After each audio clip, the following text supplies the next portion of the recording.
Edmonton, home of the Grey Cup champions, the Eskimos begin their title defense today with flurries in the forecast and playoff football in the air.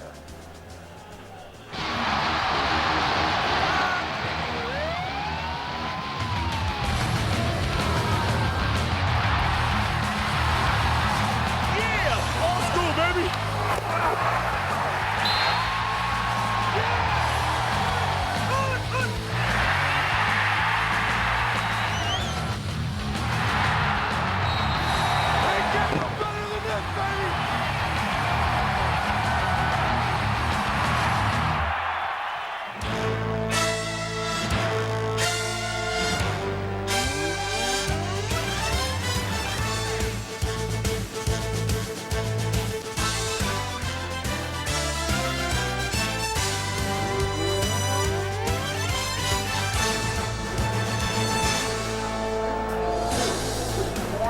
Live from Commonwealth Stadium, where a crowd of more than 35,000 is expected this afternoon, the Edmonton Eskimos play host to the Saskatchewan Roughriders in the Western semifinal. The site of this game wasn't decided until the final play of the regular season. Saskatchewan's loss to BC has set the stage for this rekindled rivalry today. Good afternoon. I'm Mark Lee, along with the big man, Chris Walby. And Chris, all eyes in this stadium will be focused on Edmonton quarterback Jason Maas this afternoon. After injuries and circumstance forced him to the sideline for 2 years behind Ricky Ray, he's back in only his second playoff start. Well, I think that's a big key, Mark. Just the fact there, 4-year veteran, only his second playoff start. And I mean, the biggest thing he's thinking about, it may not be in the back of his mind, but it's redemption. 2001, 12 turnovers. They lost that game to Calgary, went on to win the Cup. Now he's got an opportunity to redeem himself and this season, because it hasn't been a hot season for him. But the fact is, he's also fighting the Ricky Ray shadow. Give the guy some respect. 31 touchdowns, 14 interceptions. He's getting it done. How about Saskatchewan quarterback Henry Burris in his first ever playoff start? A promising young quarterback. Is he ready to make the next step? Another interesting scenario. In fact, he's only getting his first start. And what I like about this guy is he's risen to the challenge. And what challenge am I talking about, Mark? It's the fact they were 4-8 at one time during the season. Coach Danny Barrett walked up to him and said, you know what? You've got to take us. You've got to start playing better. You've got to start making better decisions. He has, and as a result, they're here in this playoff game. And backing up Burris today in uniform for the first time in 5 months since breaking his leg in the very first game of the season, Nealon Green. Wow, what a 1-2 punch. I mean, and the fact is, he said if an opportunity arises where Burris struggles, you'll see number 15 behind the center. So the quarterback's the focus this afternoon, and Green, well, he might get a shot should Henry Burris falter. Now from the desk of Chris Walby, the Gillette Game Notes. Well, thank you, Mark. And I'm telling you what, for Saskatchewan, offensively, you got to protect the football. The thing that's hurt this team all season long is turnovers. The last time against Edmonton, their loss, 3 interceptions, and they fumbled the ball. On defense, you must eliminate the big play. You got to stop guys like Tucker and Hervey from making the big plays. Make them earn everything on offense. On the other side, let's take a look at Edmonton. On offense, hey, the gauntlet is being thrown down. Your O-line must rise to the challenge, baby. You better protect Maas and open some holes for the running game. That's Mike Pringle. And on defense, you know what? Run, Kenton, run, not. You got to stop Kenton keep, because the Roughriders go as Kenton runs. Classic conditions this afternoon for playoff football in November on the western landscape. Flurries in the forecast. The temperature hovering near the freezing mark. The winds are brisk and the field is frozen.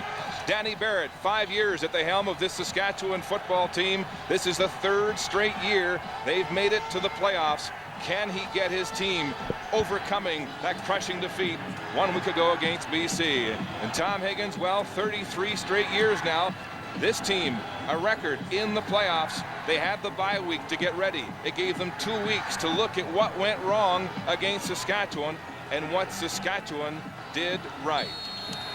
The Roughriders and the Eskimos, 9-9 during the regular season, each with a win against the other. And not much to choose between them except this home field advantage. And it's Winston October returning the opening kickoff, breaks a tackle, and is brought down across the 43. A 48-yard kickoff by Paul McCallum and a 17-yard return. Jason Moss going to work, the comeback player of the year, second in passing yardage this year only to Anthony Calvillo, setting career highs, Chris, over 5,000 yards. Only Warren Moon has done that in an Eskimo uniform. First down, Edmonton. Good field position to start their first drive, and it's play action. Moss rolling, throws it to Mike Bradley out of the backfield, and he's hit hard at the 50-yard line by Santino Hall. That's a nice job of mixing it up right off the bat and rolling out Jason Moss. He doesn't have to sit in the pocket. You take a look at Mike Pringle. How big of a factor will be he today? The receivers, Ed, Herbie, Tucker, we talked about them. And Terry Vaughn loves playoffs. And then look at the other guy. They never talk about him, Daryl Mitchell. Boy, I tell you what a crew. An offensive line that basically has been under a lot of fire. But I tell you what, when the fire's hot, these guys come to play. 2nd and 4, Eskimos, 5 receiver set. Moss straight back, time across the middle. It's complete to Ed Herbie on a crossing route. A straight arm, and he breaks a tackle for a big gain down the sideline. Ed Herbie, the big play player.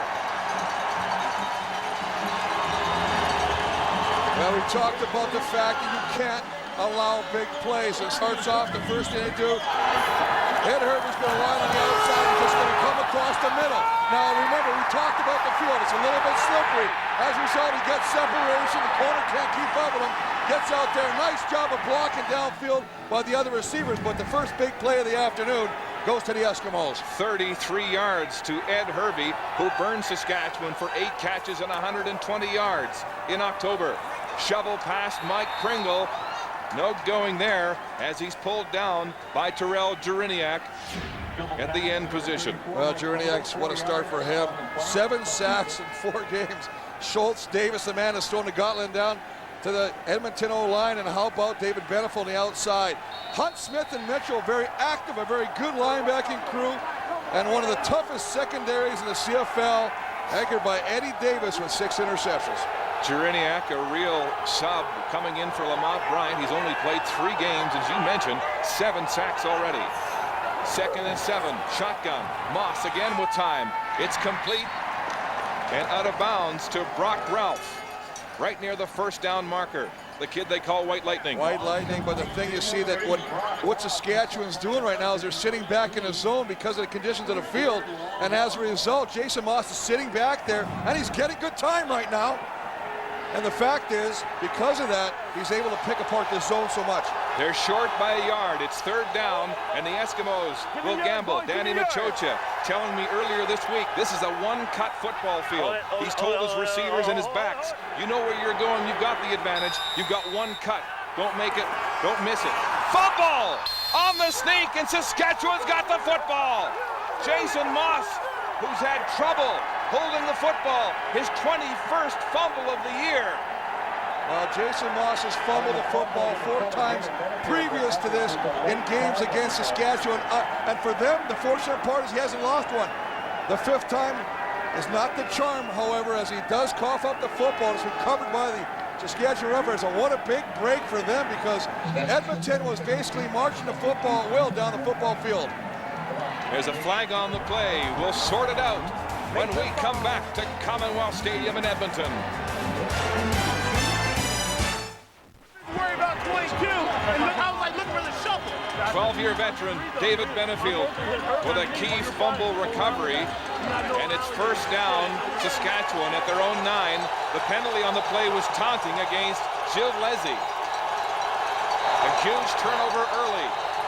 In the shotgun, handoff, Canton Keith gets a crack and is wrestled down by A.J. Gass as he neared the 15-yard line. Here's another look at that fumble. Well, let's take a look, and as he's going to try and go over the right guard, that's Glenn Carson. You can see the ball pops out as he hits his own man and just comes out, and of course that takes a nice rider bounce, and David Benefield, who's on the outside, falls out of that opportunity. Moss had trouble in the cold weather in October holding onto the ball. He fumbled twice and said he got cold. His hands were swollen. He couldn't hold on.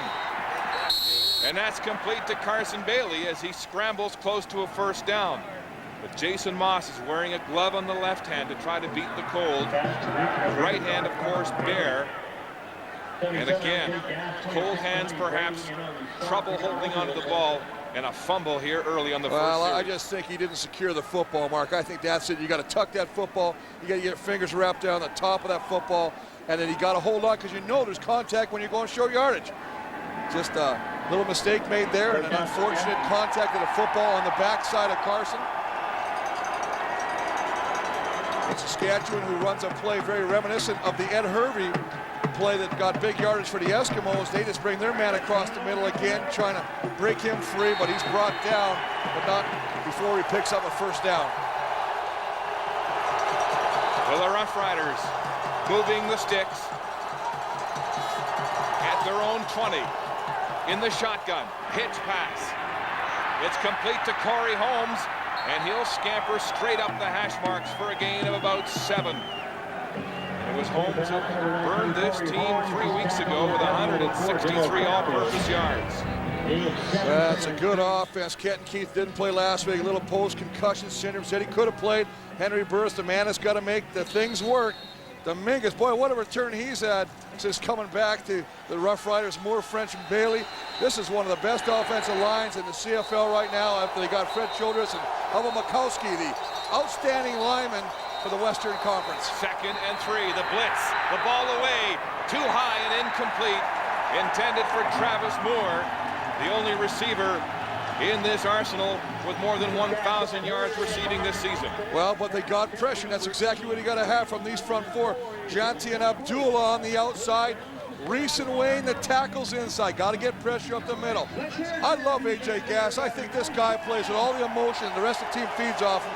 And the Eskimos defensive back, interesting, those 5 guys are the only 5 defensive backs dressed for this football game. What'll happen if one of those guys gets injured? Winston October back to return this punt from Paul McCallum. October leading the CFL in kick return yards this year with 2,263 and 2 punt returns for touchdowns. October at his own 43, a move at the 50, and then driven back. Good punt cover by the Roughriders, holding October to just 11.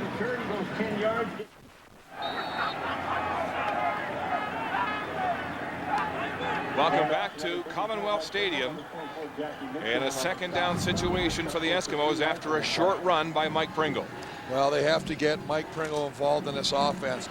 This is an offense, when you think Mike Pringle, you think they've got a lot of yards rushing, but really, they're 8th in the league in rushing the football. And boy, I tell you, Mike Pringle would love to be a factor today. Mike Pringle with the lowest yards per carry average of the top 10 running backs in the CFL this season at 4.4 yards. 2nd and long. Moss pushed back. They've got him. Sacked. And it's AJ Alondra Johnson brought back into the fold in the final third of this season to help solidify this football team. Well, 2 reasons. One, they get great push up the middle. They run a stunt. That pushes Jason Moss back, and that allows Alondra Johnson to come from the outside, pick up the sack. But again, good secondary coverage. That made Jason Moss hold on to that football longer than he wanted to. Alondra Johnson at 39 saying, I'm going to play every down like it's my last, and that way it can't go wrong. A big sack for the veteran. Sean Fleming's end-over-end punt. Corey Holmes on the first bounce at his 21. Holmes nowhere to go as he is surrounded by the Eskimo punt cover. AJ turns back the hands of time here in Edmonton.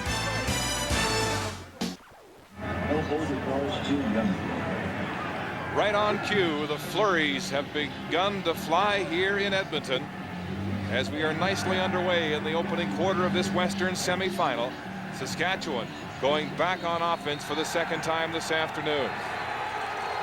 Henry Burris, challenged after a Labor Day debacle by his coaches, has had a tremendous final third of the season as he hands off. Kenton Keith outside, twisting and turning, and he'll be very near to a Saskatchewan first down. Well, the team that averages 140 yards rushing per game, #1 in the CFL, realizes that that man 28 has got to carry the workload, and he does just that. I mean, he's got such a great change of direction. Look at that spin. Now, this is not great field conditions. Again, we all talked all week about the field. It's hard, it's slippery, but he looked like he handled it pretty good on that play. He suffered a minor concussion against Edmonton on October 17th. Didn't play against BC. Says he's just great now. It's Chris Zarka. He's battling hard for that yard and that first down marker. And it looks like he may have it on forward progress. We'll have to check where they spot the ball. I think he got it on the second effort. That's exactly what he did. He kept the legs churning after initial contact by the defenders, refusing to be brought down, fighting. He knows that, hey, that's what it's about playoff. I mean, you got to go. Whatever thing you can do to contribute to keep the drives alive is what you got to do. Chris Zarka, nice job of doing that there. There's Clinton Wayne, one of the young Canadians that the Eskimos got in that trade, along with Patrick Kabongo with Ottawa for draft picks earlier this year. First down, Saskatchewan. Burris with all kinds of time, throwing deep, incomplete. Intended for Dominguez near the sideline, and he was well covered. Well, he's looking for Dominguez. He's become his favorite go-to guy for Henry Burris, but Malcolm Frank, the cornerback for the Eskimos, who's just had an absolutely fantastic season. 7 interceptions, 5 returned for touchdowns there with the coverage. Last week, Dominguez, 7 catches, 118 yards, and 2 touchdowns versus BC. Back from the NFL for the final 5 games of the season. 2nd and 10, out of the backfield. Kenton Keith has the ball, cuts, breaks a tackle on Gas, and he'll be close to the first down. He throws A.J. Gas. Well, Marcel Belfay, the offensive coordinator, does a nice job. He recognizes that this team's going to go as far as Kenton Keith will take him. I mean, you got a guy like this that's so elusive in the open field. The little swing pass out to the flats, and look at the change of direction again. I mean, he is making things happen out there, making defenders miss, and could be picking up what looks like a first down. They're going to measure right now. Looks like they're going to come up just a little short. Here's Marcel Belfay, the offensive coordinator in Saskatchewan. Head coach of the Vanier Cup champion Ottawa GGs, making the move to the pro ranks. And you're right, Chris, he has an elaborative and a creative offensive attack. It is 3rd and inches. Saskatchewan going for it. Burris up behind the center will sneak it. First down, but a flag on the play. Now it's going to go against the Eskimos for coaching on that 1-yard neutral zone. But Burris would have eventually had the first down. Good drive from the interior of that offensive line. Childress in green. How about that? You got 2 guards that have both won the Outstanding Offensive Line Award. Edmonton. 5-yard penalty, first down. Well, Childress in green, and of course Jeremy O'Day, who doesn't get a lot of talk, a lot of headlines, really solid at that center position. So it's a first down for the Roughriders at the Eskimo 50. Look at this, 5 players in the backfield, a scramble formation. The handoff is to Kenton Keith. Oh, and a big tackle on that direct snap. Stephen Marsh gets a hold of Kenton Keith. Well, you talked about Belfay and his little bag of tricks. Look at this formation. They start off with 4 in the backfield. Direct snap to Keith. And what do the receivers do? Well, they become what's nothing other than the glorified sweep blockers. They get to the outside, but Stephen Marsh, nice job of coming up and grabbing before he can find some room. He gets the start replacing Quincy Coleman in the backfield, the defensive backfield. The only member of the defensive backfield not to play in the Grey Cup last year. Down the middle, too high, intended for Jason French.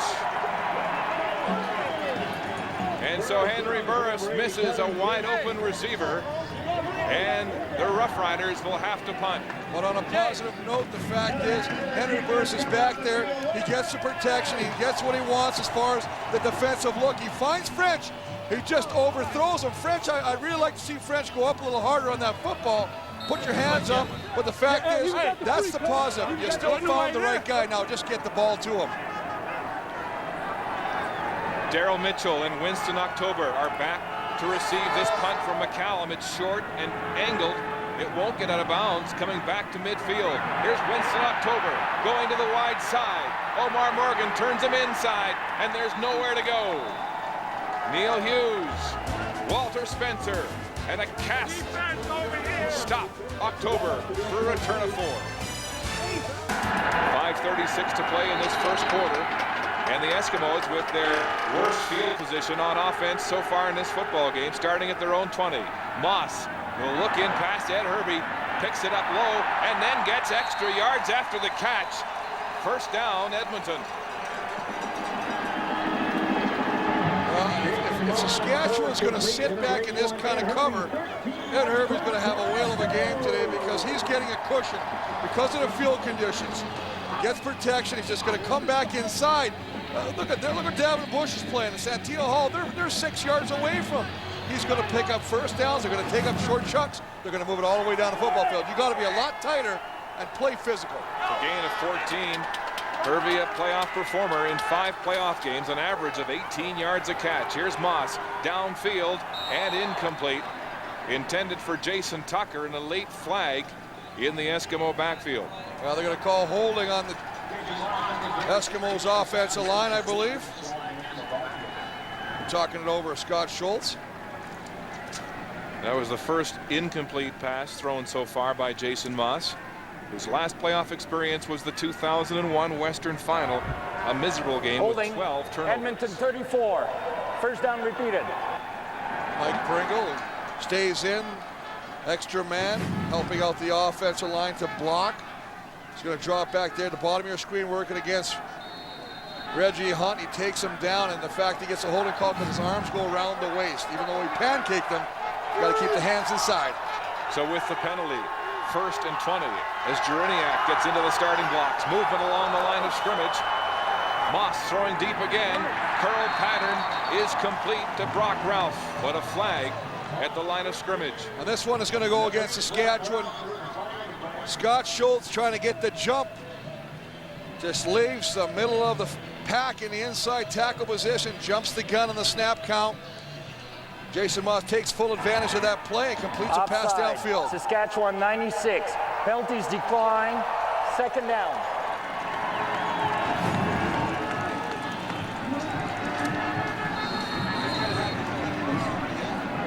Well, the Roughriders, the least penalized team in the CFL this year, the most outspoken team, a bit of a contrast in terms.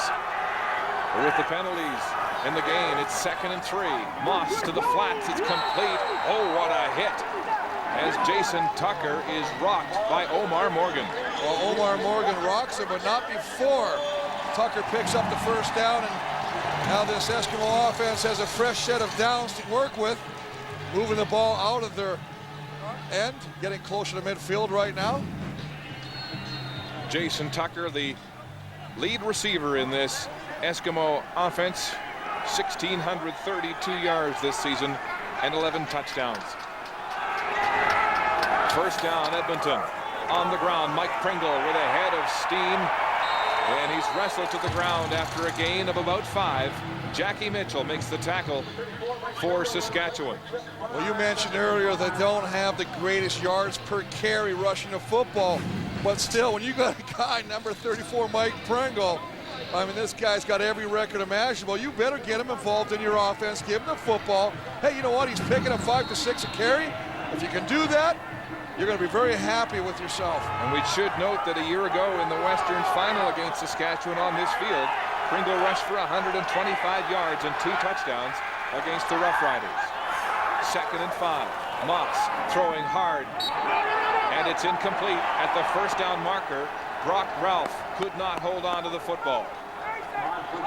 But you gotta like the way they're moving their offense. They haven't really tried to go deep. They're just taking exactly what the Rough Rider defense is giving them.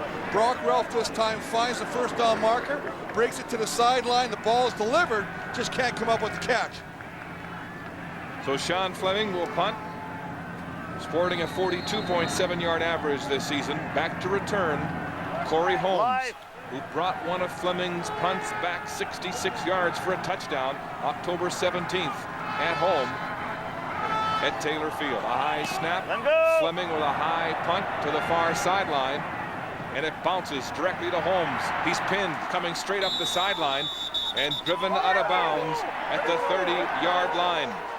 And some pushing and shoving after the play near the Saskatchewan bench. A 40-yard punt and a 10-yard return as Andre Proulx sorts it out. Rough play both ways.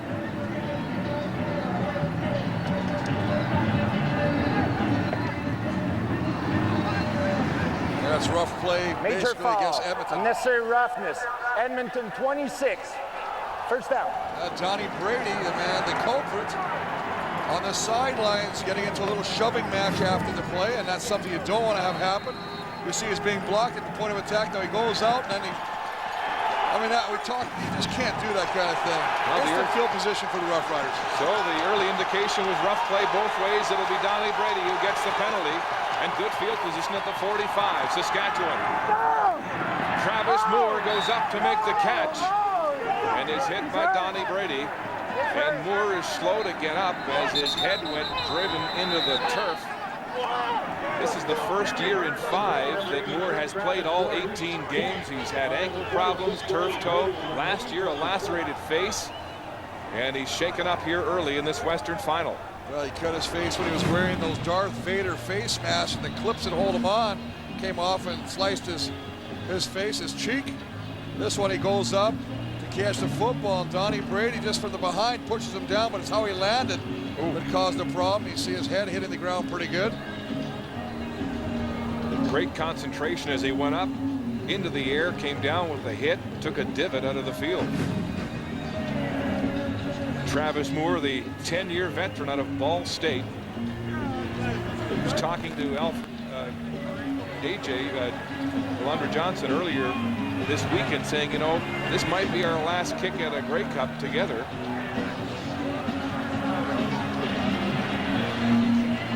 So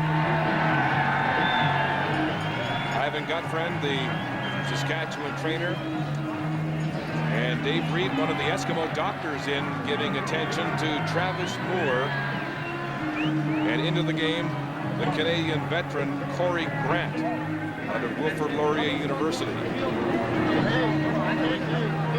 So concern on the Saskatchewan bench for Travis Moore, the only receiver over 1,000 yards this year in the Saskatchewan receiving corps, and he's awfully slow to get up.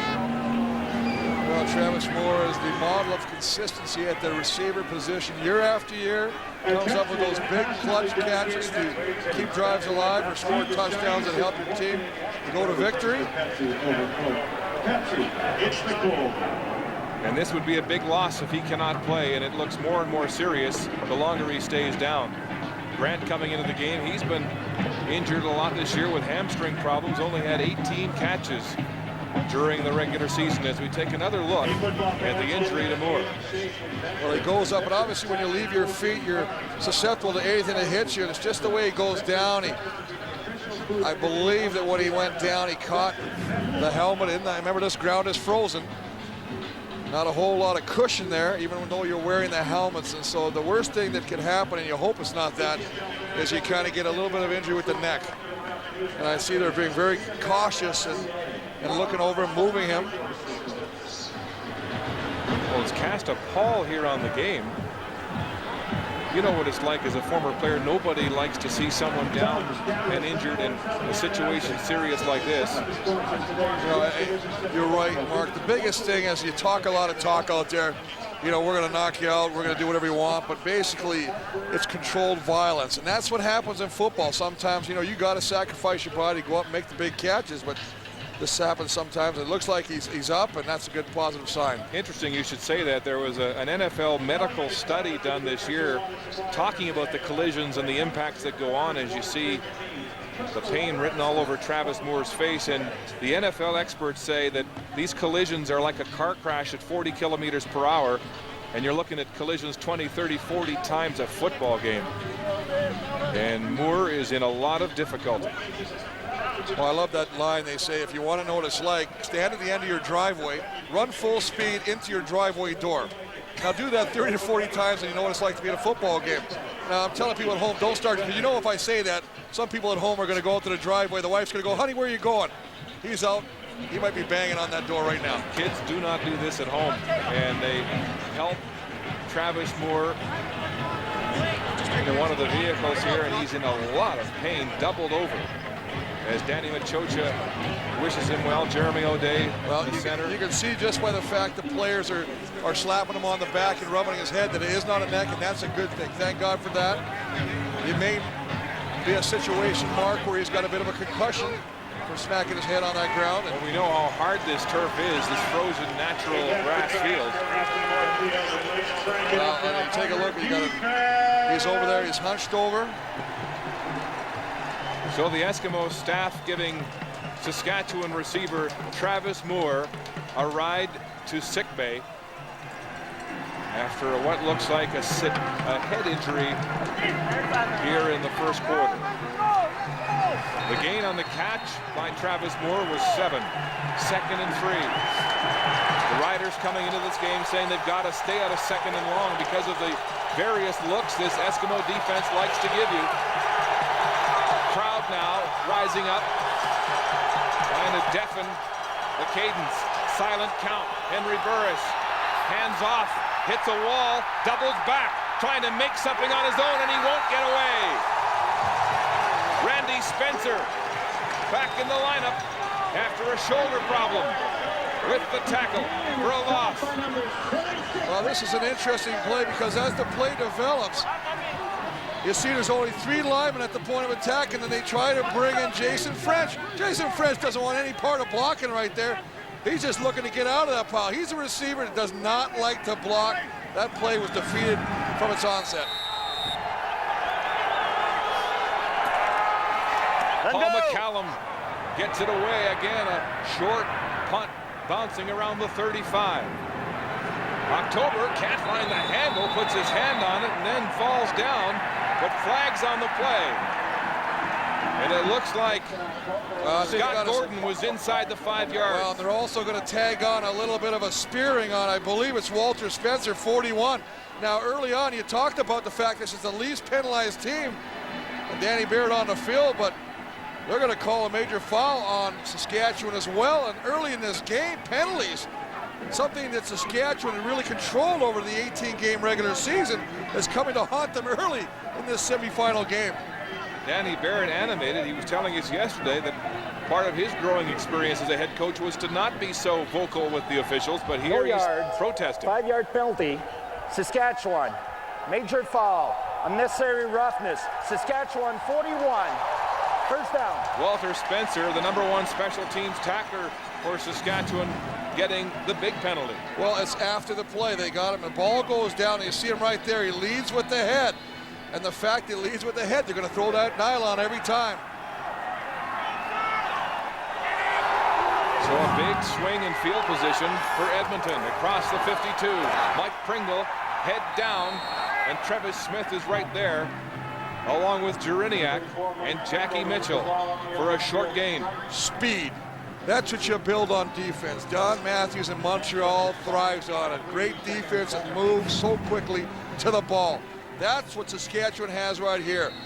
Stuff him at the point of attack. Travis Smith comes in, and backside with the speed is Jackie Mitchell to track him down. The game was 3. 2nd and 7. Edmonton at midfield. Moss backpedaling, and it's complete to Daryl Mitchell. Coming back inside the coverage of Davin Bush. And an Edmonton first down. Daryl Mitchell leading the club with 12 touchdowns this year. Well, and also knowing the veteran, knowing where the yardsticks are, going to the first down marker, past them, forcing the defensive back to give even more ground. So when he comes back to the football, he not only makes the catch, but he gets a first down. You take a look, 10-year veteran out of Texas Tech. Cut by the Argos earlier this year, rejuvenated in Edmonton. Moss has been good on 8 of 9 passes so far. He goes to the air again. He's in trouble, sacked, and it's Jeriniak with his 8th sack in 4 games.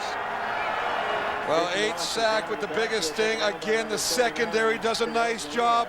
of taking care of the speedy Edmonton receivers, forcing Jason Moss to hold on to that football, allowing Jerniak to come from the outside, keep working, and finally bringing down the quarterback for, as you say, his 8th sack of this season.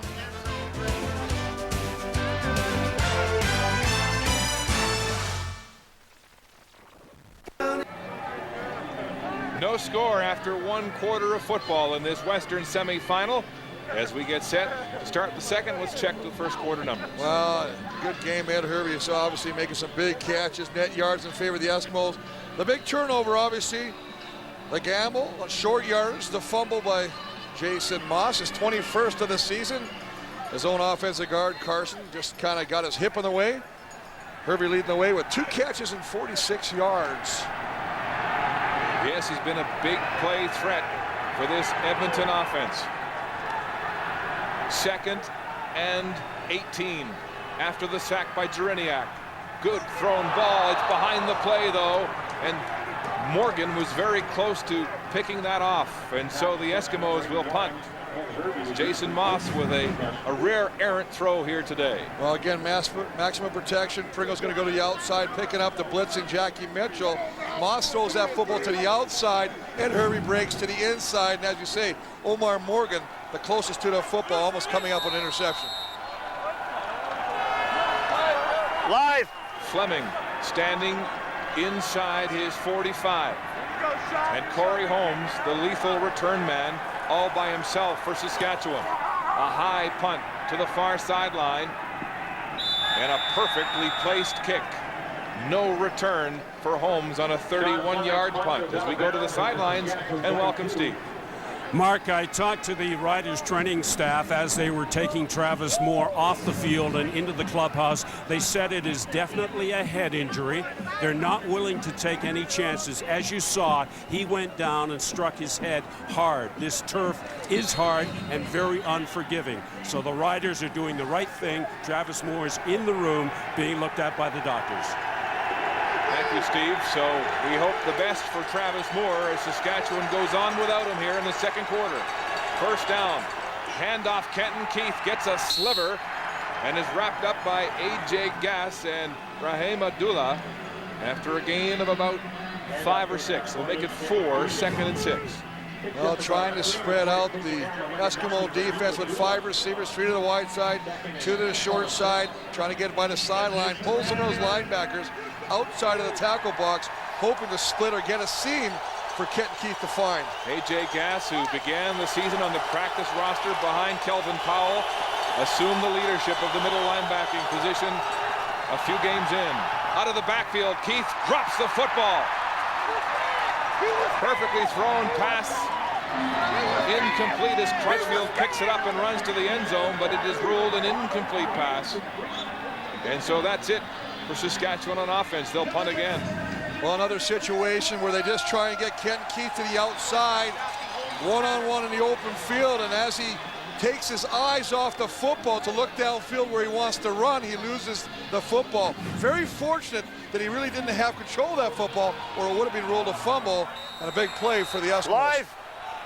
Keith, dangerous, number 3 rusher in the league, played 14 games. Coming back from the NFL Jets, couldn't find the handle there. Here's Winston October, hurdling, breaking tackles, driven back. And Chris Zarka down to make contact, limiting that return to just 10. The Eskimos on offense when we come back.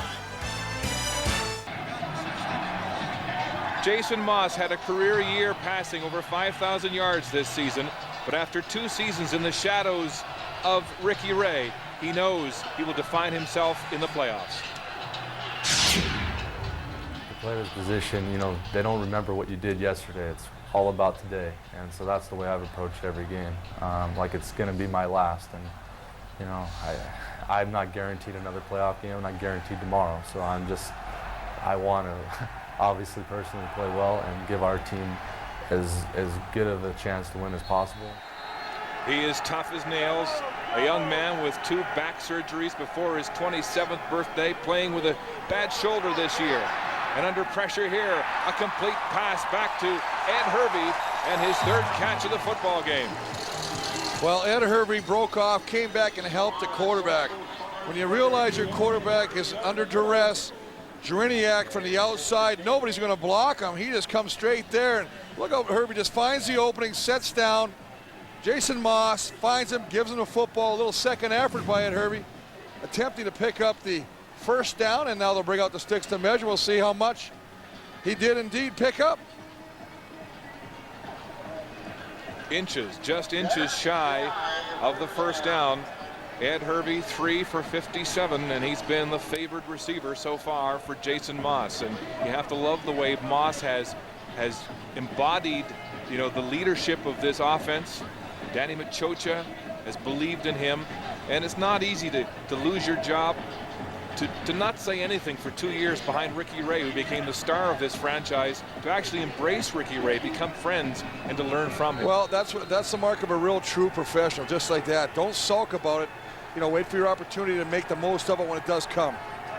Second and inches, double tight end, and there's Moss. This time he holds on, and he'll have the first down for the Eskimos. The Eskimos have had very good field position starting their drives, an average of 45-yard line. But they've been doing exactly what they need to do, and that is they haven't gone downfield. They're not forcing the situation, but he has done a nice job, Moss does, of attacking the left side, the right sideline, finding receivers, and the receivers doing a nice job of coming back to the football for him right now. Moss was saying he's actually become more like Ricky Ray, having studied him for 2 years, standing on the sideline. Moss back to pass, steps up. It's complete to Gilles Lesy, the big fullback, and the big man puts his head down. He'll be close to another first down. Well, you gotta like Joel Lesy as he comes back, the rookie out of Northwestern, catches the football, and not just content to catch the football, but to decide, I'm gonna pick up additional yardage. Nice job at the point of attack of blocking by Mike Pringle, picking up the blitz again. That allows Moss to find Lesy. Lesy does the rest himself, turning it back inside and picking up the additional yardage. And Moss is really spreading the football around. That's the 7th different receiver he's used so far in this football game. Lesy with just his 3rd catch this year, his rookie season in the CFL. Double tight formation again for the Eskimos. And they'll sneak it. And another first down. Jason Moss in just his 2nd playoff start since 2001, when he was the man of record in an ill-fated Western final against Calgary. It was a game plagued by turnovers, 12 turnovers in all. In fact, 8 straight offensive series ended in Edmonton turnovers in a 34-16 loss to the Calgary Stampeders, who went on to win the Grey Cup. First down, Moss marching, handing to Pringle, and they read that one. Reggie Hunt in the backfield to make the tackle on Mike Pringle. Reggie Hunt, not the biggest man at the linebacker, 6 feet, 205 pounds out of TCU, Texas Christian, but boy, does he get there in a hurry. Hand off, he flows so well, beats the block at the point of attack as Joe McGrath doesn't allow Mike Pringle to even get his shoulders turned to face upfield. The loss on the play is 4. 2nd and 14. Moss in the shotgun. Backpedals another 5 yards. Throwing across the middle. It's complete to Terry Vaughn. He breaks the tackle, and he'll have 4 more. His first catch of the game is an Edmonton first down. Well, once again, the Roughriders who live by the blitz, they realize they've got to bring a blitz. They're going to bring number 9, Reggie Hunt, but Mike Pringle, he's been staying in there. He's not carrying the ball a whole heck of a lot, but he's added as an additional blocker. He picks up the blitz. That gives Moss the time to find a wide open Terry Vaughn downfield. Terry Vaughn, the 8th different receiver used by Moss. A 23-yard pickup and a first down at the 17 of Saskatchewan. Moss, trouble, shovel pass, intended for Vaughn, but the Roughriders sniffed that out, and it's incomplete. Well, we've seen this Eskimo team run this, a variation of this shovel pass with Pringle, Terry Vaughn, Ed Hervey, Brock Ralph, just to name a few, probably go down the entire roster. And all he's going to do is just get a slide back in, and just going to pitch the football, but look who's right there. I mean, Scott Schultz doesn't even move. He just stays there, doesn't attack the quarterback, reads the play. Nice job by 96 White. Yes, 10 straight seasons for Vaughn, over 1,000 yards receiving, adding to his CFL legend and record. 2nd and 10.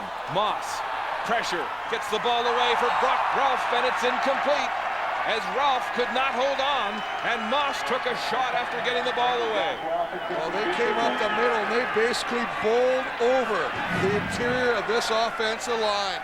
3 guys inside, and the center, Lestrud, gets down, and as a result, Carson trips over him like pins in a bowling alley going down. That ball well thrown, a little high, but catchable. Second pass directed at Brock Ralph today that he should have caught. And now the CFL's leading scorer, Sean Fleming, will attempt this field goal from just inside the 25, but the 24-yard line. Moss to hold from the left hash mark. It's up and good. Sean Fleming, he had a season high 5 field goals against Saskatchewan, puts them on the board.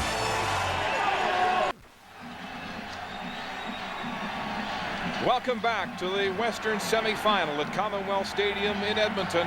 Everybody bundled up this afternoon as the flurries fly, and the home team has the early lead.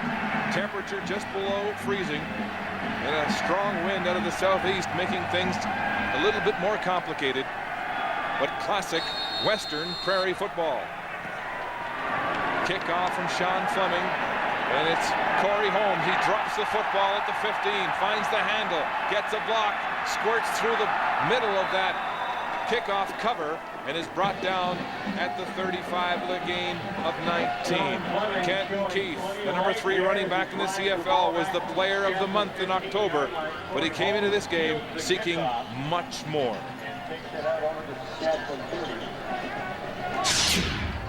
Never played for a championship team ever besides Pop Warner. That was the last time I ever played for a championship team. I want to get a ring, and they stopped me from getting a ring last year, so I got like a grudge against Edmonton right now. 2 years ago, Kenton Keith was on the practice roster in Saskatchewan. He got tired of waiting around, not playing, got a ticket to go home, but didn't get on the airplane. And when Cedric Shaw got hurt, he got his chance. Matt Dominguez goes up for the football, and he has it for his first catch of the football game.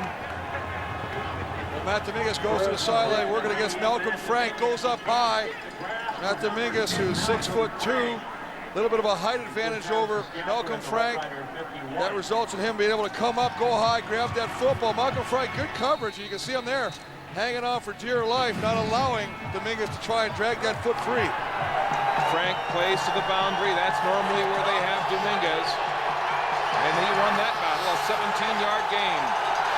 First down, Saskatchewan. Time, Burris passing again to Jason French, and it's incomplete as he went down for it on the far sideline. Well, interesting, as you say. The fact is, a short side corner, a lot of the throws are going to be directed at him, obviously because it's a shorter throw for the quarterback. They were successful the play previous with Dominguez. They come back this time with Jason French. The ball a little low, but I tell you what, Jason French has got to come up with that catch. Up against Malcolm Frank. It's 7 picks this year. 5 of them returned for touchdowns, including 1 against Saskatchewan. So you know Burris is wary of him. Second down. Burris pumping, throwing deep downfield, jump ball. No! Nearly intercepted. Donnie Brady couldn't get to the deflected ball. Stephen Marsh helping to break up the play. Well, they put Chris Sarka to the wide side of the field in a tight end position. They're going to roll out Henry Burris and attempt to give him some more opportunity to throw the football or to run with this. Poor decision. I don't like the decision here. Throws in a double coverage trying to force that ball to Jason French. Now remember, Henry Burris, one of the big factors in their victory over the Eskimos was the fact that he took off with the football and used his legs as well as his arm, and he's got to do that in those situations. McCallum gets it away. Here's Daryl Mitchell at the 25, or rather Winston October And October again hasn't got much room as he's brought down on a 7-yard return. You're watching the CFL on CBC. We invite our viewers to log on to cbc.ca/sports/football in the second half and cast your vote for Warrior of the Game. You'll decide who showed true grit and character in this afternoon's Western semifinal. 5 offensive series for Saskatchewan, 5 punts, and Edmonton goes back on offense. Jason Moss at the controls. Time throwing to the near sideline. Terry Vaughn makes the catch and is driven out of bounds. Davin Bush in coverage, and the game will be 5. 5 yards in all. Terry Vaughn. Terry Vaughn coming back. What a great example of coming back to the football. 2 defenders in the vicinity, but he comes back to the football and gets the catch, and then he just turns it around and uses his strength. Not a big man, but enough strength to pick up 5 yards after reception. 10 years in the CFL, every one of them over 1,000 yards receiving. He came out of training camp on, did all banged up with a leg injury, and he's played through that. Across the middle, Brock Ralph on the crossing pattern, and he's tackled shy of the first down.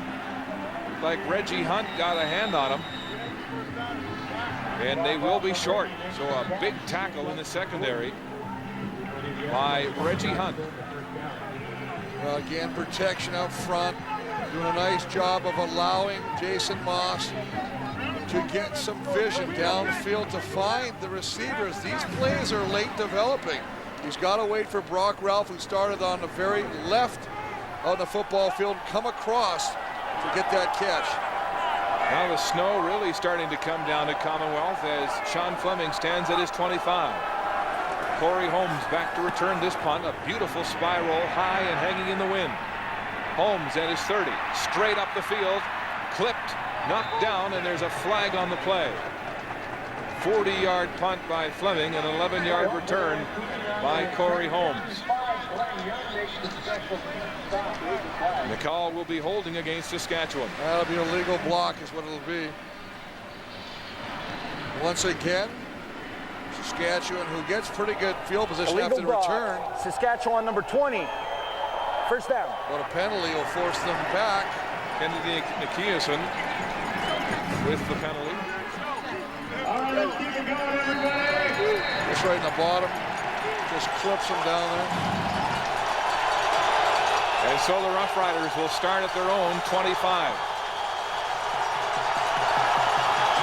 Fans being asked to make some noise here by prompters on the sideline. Hand off to Kenton Keith, and he's all stacked up as Singor Mobley was first to make contact. They try to strip the ball, but they won't get it. Mobley having words with Kenton Keith. Well, this is a fired up defense right now. They realize, just as everybody else does, that the key for them is to stop 28, not let him get in the open field. I'm a little surprised they keep trying to bust him through the middle right now. I think you got to do a little bit more of a sweep pass, get him to the outside, spread that defense out, then you can come back with the quick hitters inside. Play a little mind games with the linebackers. Keith is out. Neil Hughes comes in. 2nd and 7, Saskatchewan. Here comes the Edmonton blitz. Burris steps up. He'll run. He'll have the first down and get out of bounds, losing his footing at the Edmonton bench. The last series, Mark, that Henry Burris rolled out to the left, tried to force a ball to double coverage to Jason French. There was a lot of real estate for him to run on. This is what he's got to do. This is a smart decision by Burris. You can't find something downfield. If the field is open, take advantage. Force the defense to come up. Put the bind on the defense. A 9-yard gain by Burris and a first down. He hurt this team with his running in October. Nice pitch out. Kenton Keith nearly lost the football, and he'll have what looks like another Saskatchewan first down. Well, the old option play, but you still got to get that key block, and Charles Thomas, 53, does just that. He gets to the outside and kicks out. Little slide block, he comes, and as he blocks out, he gets Mobley kicks him out, and that allows Kent Keith to cut inside. Nice job by Charles Thomas. Well, the top running team uses its legs on 2 first-down plays. Pump action. Burris thought he'd throw, puts it into traffic intended for Corey Holmes, but he was surrounded by Eskimo defenders, and it's incomplete. Well, this is a scenario as we see one of the Eskimos go down hard, grabbing the back of his leg. That's Albert Reese, who's, as you see, he's also got the big brace on the right elbow, hyperextended the elbow early in the season, and he went down hard. But we talked about Henry Burris and the fact that he's maturing. He's getting more playing time. He's making better decisions. That last play, Mark, that's a bad decision. Why are you forcing a ball? There's nobody there. Throw it away. You got 5 guys around the intended receiver, and he says, well, maybe I can get it in there. Well, you're not going to win that battle very often. That was shades of the Henry Burris we saw earlier in the year when his coach kept imploring to him to protect the football. Well, last week in BC as well, early on in the game, little difficulties. You know, he forced a couple situations. Very lucky that a couple of those balls weren't interception. But look, here's Corey Holmes. Look where he is, and look at all the other guys he got here. This is not, throw the ball away, live to play another day. That's an old slogan, but you don't want to do that and force it into the middle. Albert Reese being helped to his feet. The big tackle on the D-line for the Eskimos, the man his teammates affectionately call Big Bird. A real blue-collar worker in the interior of that line of scrimmage for the Eskimo defense. And he's favoring his leg as he's helped off the football field. The Eskimos have loaded up with backups in that front 7 this afternoon. Well, let's take another look and see what happened. I mean, he's basically doing a little swim coming back inside. And after he makes the play, it looks innocent enough. He just kind of walks away, and that looks like a cramp. More than you think, how can you cramp in cold weather? Well, it can happen in any weather. As he's just walking, it kind of goes hard. Eskimos dig in, 2nd and 10. Here comes the blitz again. Burris throws, incomplete, intended for Dominguez, and Robert Grant broke it up. Saskatchewan will punt again, and Burris is protesting. Well, Robert Grant broke the play up, but I love the support from the halfback, Shannon Garrett. Way to come over and solidify this coverage. It's almost a bit like an over-under. Grant's a linebacker. He's got the underneath. There's Shannon Garrett. He's got the over-top. What happens? The receiver tries to cut back inside, and the contact is made by Shannon Garrett. That's a nice job of 23, Shannon Garrett. Let him go! McCallum with the 6th punt of the game. Bouncing, and the footing is tough for Winston October, and he can't get started. 44-yard punt, just a 3-yard return as Mike McCullough makes the tackle for Saskatchewan. Letting them know what's the deal.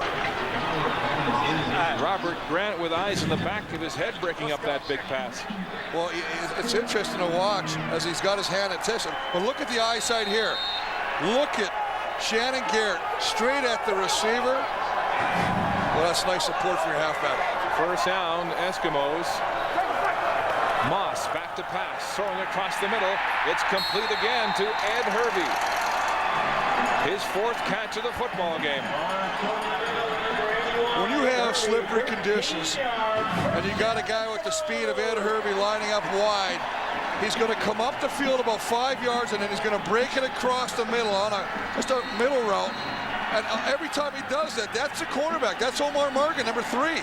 You put him in a chase position. Really, really tough. A lot of pressure put on that cornerback to stay with the receiver on that play. Jason Moss threw for nearly 600 yards in 2 games against Saskatchewan this year. He's over 150 already, and there's Hervey with the ball. Gets some blocks and gets outside. Ed Hervey now turns on the Jets, and Eddie Davis will run him out of bounds. And a flag back at the 50. And just the way I'm watching the rest of the demeanor of the rest of the Eskimos, they're just standing down there. The big offensive linemen are just sitting there. And obviously, you see that call. Holding is going to go against the Eskimos on that play. But once again, Ed Hervey making his presence felt in this football game. 47-yard pass and run coming back.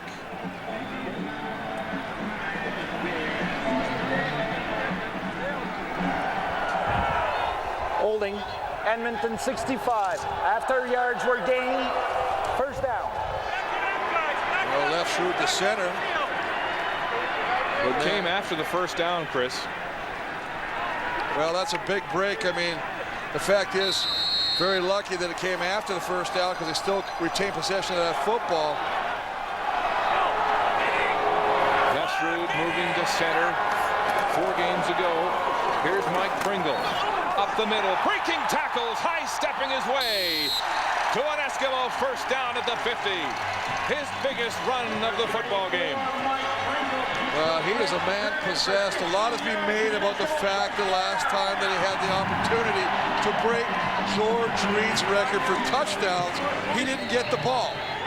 Basically, Jason Moss took it over a 1-yard plunge, and it was simple as that. Closer to the goal line is an opportunity to win the football game, to make the playoffs. They didn't hand it off to Mike, but Mike, a man possessed today, running very hard when he gets an opportunity. There's his legend, the career rushing leader, out of the backfield. And Daryl Mitchell losing his footing on this frozen natural grass field, and he'll have a gain of about 1 on the play.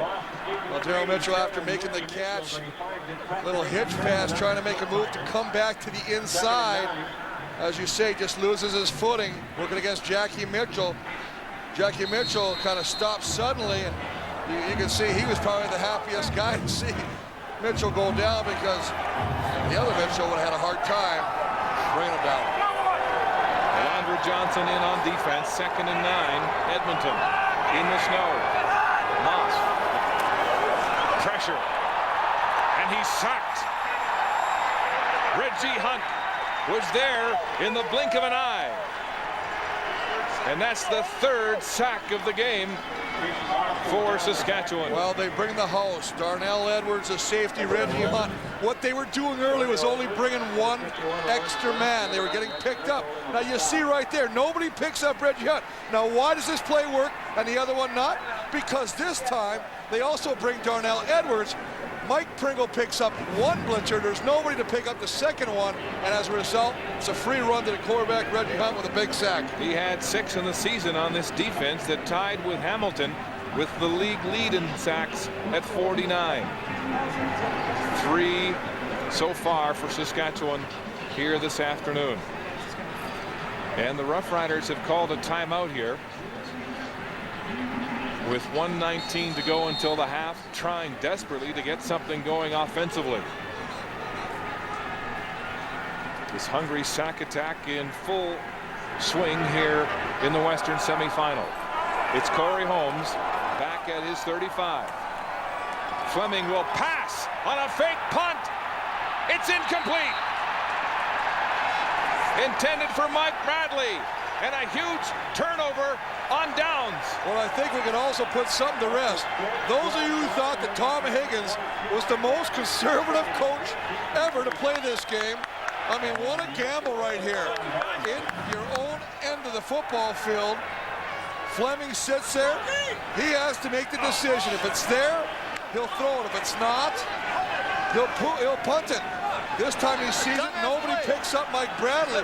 He's got no pressure. He tries to lob that ball into Mike Bradley, who I believe lost the football. 1:13 to go until the half. And Saskatchewan now with a chance. Burris hammers it at Dominguez. He's got the catch, and he'll be about a yard shy of the first down. And it's amazing to watch the shift in momentum. After a big play, you try and take, your own offense, give yourself another fresh set of downs, and as a result, it backfires on you. You're not able to complete that, and now Saskatchewan comes up and makes a big play. 2nd and 1. Saskatchewan handing off. Kenton Keith's got a crack, fighting for more, and there's a flag on the play, and it looks like a face mask, and if it is against Edmonton, this will really move the football. Oh, I think they're going to call Abdullah, number 90, with the face mask, but that has got to go to Kenton Keith. Kenton Keith keeps bouncing around. He's trying to find a seam. His legs are driving. As a result, He puts the defender in a bad situation to make a proper tackle. Abdullah, I believe, reaches in and grabs the face mask. They're going to tack on additional yardage. And after a situation where Edmonton could not make the play, look at the field position the Roughriders are in now. Look at Tom Higgins' face. It was Robert Grant with the face mask against Kenton Keith. Well, he is so shifty with the cutback. Wow, that's not Robert Grant. That's Abdullah. We had it right up here. Great job, guys, on the camera. First down at the 13 of Edmonton. 4 receivers to the wide side. Burris passing to the end zone. Touchdown! Matt Dominguez. But they threw a flag late after the catch. This might go against Saskatchewan for offensive pass interference. And that's exactly what they're going to call. Dominguez goes deep in the end zone and actually pushes off the defender to come back to that football. He's still celebrating. Well, he's going to be a little surprised because he's going to have to get back in that huddle quickly. Pass interference. Saskatchewan 88. Still first down. So it's a 10-yard penalty. First down repeated. Moving the ball back to the 23. Well, the key is to drive hard into the defender, Malcolm Frank. But as he plays him, you see him, he just comes back in there. Now, they called him for pushing off. I tell you right now, after I look at this one, on that replay, looks like Malcolm Frank had the arm. But again, you got 2 guys, 2 veterans going against each other. Dominguez comes back. They feel, the officials do, that he pushed off on that play. Now, there's contact initially. You see the contact. Now, watch as he comes back. Little push, come back to the football, but take a look at Malcolm Frank. He's also got the right arm on the right arm of Dominguez. So, man, that could have been called either way. It's a debatable call indeed. And Danny Barrett's out on the field again.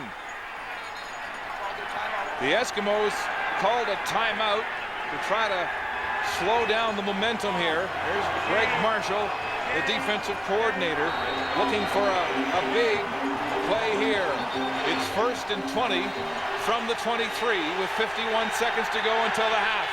And the snow is really coming down. Henry Burris trying to define himself in this playoff game. Looking to get the big first offensive score of the game for Saskatchewan. In the shotgun. Silent count. Burris handing off. Kenton Keith breaks a tackle. Diving. And brought down shy of the 15 for a gain of 6. Well, it brings it back to the original line of scrimmage. It's still going to be about a 2nd down and 13. They've got an opportunity, Mark, if they get inside the 3-yard line to get a fresh set of downs. And the clock will start on the whistle here as they quickly get out of the huddle. 44 seconds and counting. 6 receiver set. Burris. Time, throwing back to the end zone. Touchdown, Corey Grant, and another flag. Well, this time it'll be interesting to see what they call, because he's working against Corey Grant. He comes off, and this time I believe it's going to be called against the defender. Here's the call from Andre Proulx. Illegal contact on a receiver. Edmonton 26. Penalties decline. Touchdown. Donnie Brady called for the contact. And Saskatchewan answers back after a huge turnover on downs on a botched 3rd down gamble by Edmonton. Corey Grant in the end zone on a 17-yard scoring play. Well, 17 yards, they're bringing the blitz. You're going to get one-on-one coverage, Brady against Grant. The biggest thing is, you better get the time. You better get the protection. Saskatchewan offensive line does that. That allows Burris to be able to go downfield and find Corey Grant. So, Henry Burris to Corey Grant, 17 yards. And for Corey Grant, his first touchdown catch of the season and the biggest of the year for him. Well, just sitting back there again, A.J. Gass coming on the blitz, but a long way around, not up the middle. He's coming to the outside, which tells me that he's more worried about containing Henry Burris in case he pulls the ball down and run. As a result, he's not a factor in the blitz. One-on-one coverage. Corey Grant, nice job of finding the football in the air. Corey Grant into the game for the injured Travis Moore. He's been a bit player this year, Chris, because of injuries. And what a huge catch here in the first half. Remember last year in that game in the Dome against Toronto. They're down He comes up with 2 touchdown catch and runs in the last couple minutes of that football game to give Saskatchewan a victory. So he's a guy that can get the job done. They still got confidence in him. They think he's a big-time player, but as you said, because of injuries and the other people playing in front of him, doesn't get a lot of opportunities. And he's got some playoff pedigree. Remember, he was in the lineup when Hamilton won a Grey Cup in 1999. 32 seconds on the clock. Snow beginning to accumulate on this field here in Edmonton. And it's Winston October at his 19. October outside, and Alondra Johnson with a diving effort to knock him off balance. A 13-yard return with 26 seconds until the half. As we remind you to stay with us, Brian Williams and his panel to talk about the highlights and some of the swings here in the first half of this Western semifinal. Also, the history of excellence this afternoon at halftime. How about that, though? Alondra Johnson, special teams on kickoff cover, being a factor. The veteran, boys, Grey be clean. Cup rings to his credit, down there leading the charge on special teams. And he knows that this will likely be his last season. And as Omar Morgan said the other day, he's running downfield like a 24-year-old, not a 39-year-old. Well, he's pure inspiration to watch. A tight defensive battle to start this Western semifinal as Jason Moss will just run off the final seconds of this first half. And the fans are not happy with this. They don't like this situation that they're not being aggressive and trying to make something happen. They're just kneeling down, killing the clock. They'd like to see this offense try to do something, maybe put themselves in a situation to at least try a field goal. The gun goes, and Alondra Johnson sprightly off the field with his teammates. Jason Moss, a strong first half, but no touchdowns to show for it, as Saskatchewan has a 7-3 lead at halftime at Commonwealth Stadium. The snow building here in Alberta as the plot thickens in this playoff game. And here's Steve. Thank you, Mark. Danny Barrett's got the sunglasses on to keep the snow from getting into his eyes. Yeah. Danny, a huge gamble by Tom Higgins. Were you surprised to see that at that point in the second quarter? Very much so. In a game of this magnitude, really a lack of respect, and I think that's really got us going here. It was a great resilience on our part, though, to shake off the one interference call to go back to the end zone. And we held our composure, and it's a tough crowd. The PA announcer's starting to get into it, and our guys are doing a good job. Danny, might we see a little bit more active Henry Burris in terms of running the ball in the second half? Well, we're going to take what they give us. You know, we feel as though there's things underneath their coverage that we need to take advantage of as opposed to going down the field. And we'll make some adjustments. We do a good job of making adjustments.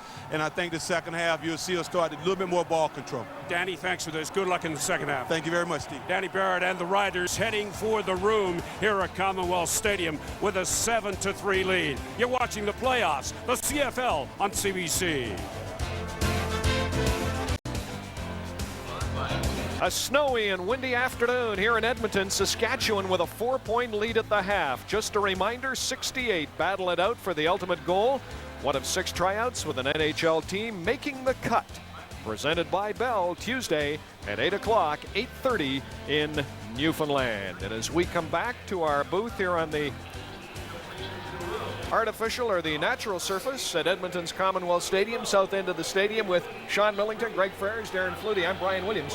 How about that controversial fake punt on 3rd down by the Eskimos deep in their own territory? Good call, bad call? Brian, that was a great call. I respectfully disagree with Danny Barrett. He said that showed a lack of respect. I think it was a great call by Tom Higgins to do something unexpected. Football is a game, it's a test match, and you have to do something that is going to surprise your opponent. Millie, I got to disagree with you. I mean, Sean Fleming to Mike Bradley, I don't give those two a good chance of completing that ball if no one else is on the field, let alone at your own 40 in a big playoff game. The whole momentum of the football game changed after that play. Mike Bradley was wide open. That means it was a great play. I'm getting whiplash here, going back and forth. What I'm saying is that when it's a tight game, I like what Danny said, because when it's a tight game, it's plays like this. We were talking in the first half saying it's going to be a turnover, maybe something on special teams that's going to turn this tight game and turn the tide. And what you saw, Saskatchewan capitalized right after that. A little surprised to hear Danny Barrett say lack of respect. I mean, it's pretty good. Yeah, I was. I mean, shot at Coach Higgins is taking a chance there, but I just think the the odds aren't with you with Sean Fleming throwing the ball, throwing it to Mike Bradley, a running back. Like I said, no one else on the field. I don't think they can complete that 1 out of 10 times. It's nothing to do with respect, because we saw that the play was open. Mike Bradley was wide open. Nobody was pressing Sean Fleming. So obviously he saw that Edmonton had a vulnerability and he went to exploit it. All right, that set up the lone touchdown in this football game. Henry Burris to Corey Grant, who was in for the injured Travis Moore. Yeah, this is nice. Corey Grant coming in for Travis Moore. Henry Burris goes right to him, and it's a great catch over Donnie Brady, up in his hands, making the catch. And this is after Dominguez's touchdown was called back. I really thought that was a makeup call, because going to Dominguez, that push-off, I didn't see the push-off, so he went right back at him. Edmonton's secondary is playing really well, and so Brady was right there. He went up and made a nice catch. And we talked about Burris at the beginning of the game, saying that he's really come into his own, and a play like that really emphasizes that. He had to put the ball on a string, put it in only a place where Grant could come down with it, and that's what he does. Well, and Grant is there also because of the injury to Travis Moore, so he's stepping up and becoming the player right now. We talked about the field prior to this game. It is now snowing. The snow is beginning to accumulate. The field has been a major factor in this game. Well, I think that both teams have been very conservative because of the field conditions. And you know what? We thought Saskatchewan and Kenton Keith, that would be a huge story to this football game. It hasn't been. And also, that Saskatchewan secondary that we thought would be man-to-man all over the field, because of the field conditions, they've dropped back and played a lot of zone coverage. Played a lot of zone because they know that Edmonton is a big play offense, and so they are trying to keep everything in front of them. We're surprised Edmonton is the one that's playing more man-to-man coverage than Saskatchewan's secondary is. And how about Mike Pringle? I'd like to go in that direction. I mean, he's been running hard so far this game. There hasn't been a lot of ground production, but I think as the field gets a little bit more inclement, we're going to see more from Mike Pringle going the second half. And what about the offensive line for the Eskimos? Battered all year. Moss has had pretty good protection. And he's had all sorts of time to throw the ball. He's standing back there. It's 4 steamboats, 5 steamboats. I definitely think we've got to give props to the O-line. We kind of hammered on them a little bit about the injury situation, and so far this game they've produced. They have played well, but they've sacked Moss 3 times today. So the blitzes that they're bringing are doing a good job. So give credit to Richie Hall and the defensive schemes to get pressure on them. Well, it's been a defensive struggle here in the first half, but a good first half of football at Commonwealth Stadium. Corey Grant has the lone touchdown as the Riders lead by 4.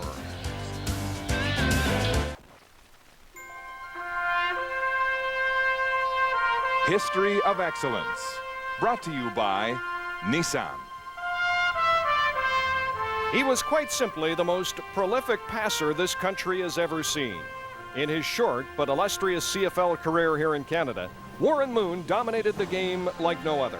Out of the University of Washington, the most valuable player in the 1978 Rose Bowl spent his entire CFL career with the Eskimos. And when the dust had settled, he left the league with 5 Grey Cup championships. The Shenley Award is the league's top player, and a legacy that will live on forever. Well, a controversial fake punt by the Eskimos that backfired led to a Saskatchewan touchdown. A little surprising to hear Danny Barrett say that was showing us no respect. Possibly he could use that as a motivating factor at halftime. Back with the second half right after this. The snow continues to accumulate at Commonwealth Stadium, the temperature dropping as we get set to start the second half of this Western semifinal, with the Roughriders leading the Eskimos by 4. Saskatchewan winning the coin toss at the start of this football game. They deferred, and they will take the win to start the 4th quarter of this game as we join Steve and Tom Higgins. A controversial call late in the second quarter, Tom. Was it your call, and why gamble at that point? Oh, absolutely, and I'd do it again in a heartbeat, because that's when you don't expect it, but when it works, that gives you the lift. We could go up high. In the first half, come on, it's 4 points. Let's win the second half and then go on. But, you know, that's my call. What are you going to have to do to generate more offense in the second half? Well, it's simple. We got to diversify a little bit, throw a little bit more underneath, and also challenge them deep. Tom, thanks for this. Good luck. Oh, you're welcome. Thank you. And I know you want to weigh in on that fake punt, that gamble that Danny Barrett thought was a shot, a lack of respect. What do you think? It's football. It's football, and I love the call because you have to look at who was the least guy you'd expect to make a call like that. It would be Higgins. I love the fact that he did it at the opportune time. As he said, it's a 7-3 game. not a huge factor right now. Yes, the momentum switched, but you're still going to have a football down. If they had completed it, would have been a big play. And I'll disagree with you. I think that led to a huge momentum shift at the end of the half in favor of Saskatchewan, and what amounted to a 50-yard swing in field position. Here's Winston October, spun down at the 35. And here are the first half numbers, and it favors the Eskimos in terms of first downs, yards passing, but the rushing lead goes to Saskatchewan. Well, also another factor is the 3 quarterback sacks. Saskatchewan bringing one more guy that the Edmonton Eskimos can block. They keep Mike Pringle in there, but they're bringing an additional guy. So if they're going to block 6, they bring 7. So the Eskimos will start the second half on offense. Moss, who's looked good, completes his first pass in the second of the game to Terry Vaughn. Jason Moss was good on 80% of his passes in the first half. Henry Burris, though, not quite as good, below 50% completions. But obviously the big touchdown. I like the way he came back. He had the interference call to Dominguez. They moved the ball back a little bit, and then they came back and went after with Corey Grant, got the touchdown. The game was 7 to Vaughn, 2nd and 3. Again, Moss with time, and the pass is knocked down.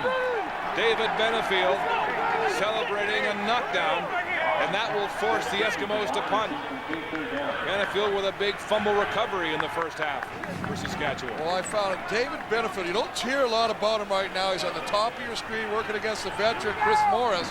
Goes up high after he realizes he can't get to the quarterback.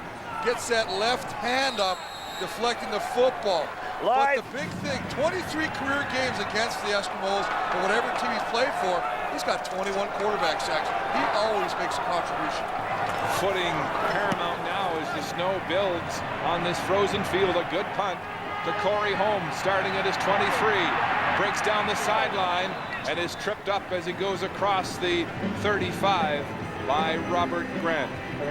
Henry Burris below 50% completion in that first half, but it's the way you finish that counts, and he had a strong 17-yard touchdown pass to Corey Grant. Well, as we talked about, he's really favoring, obviously, right-handed quarterback, rolling to the right a lot more than the left, finding success down the right sideline. Interesting to note that last year in the Western Final against Edmonton, Nealon Green started the game similarly with completions of 5 of 13 before giving way to Kevin Glenn in the fourth quarter. Nealon Green, of course, in uniform for the first time in 5 months today. And that running plan to Keith goes nowhere. Well, Esau making the big play, just coming inside. He doesn't get blocked. You've got to block him. You can't just let him run free. They've got double tight end. That's the other thing. You've got the extra blocker. And as Keith tries to hop to the outside, nobody takes number 96. He wraps him up for a loss. You know, Keith is so dangerous with his cutback skills that make him unstoppable when he gets a crease. But that time, you're right. Issa was not fooled. The big rookie out of Washington. 2nd and 11. The ball is away and incomplete. Intended for Jason French. As we go to the sidelines for an update from Steve.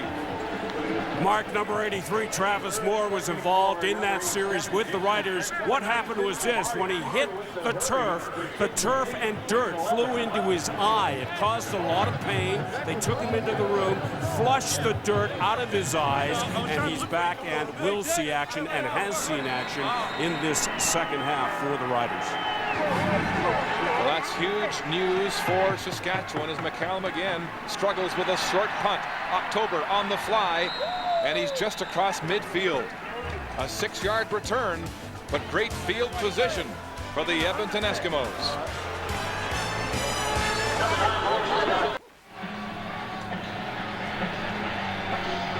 Jason Moss getting set to go to work here in the snow in the second half.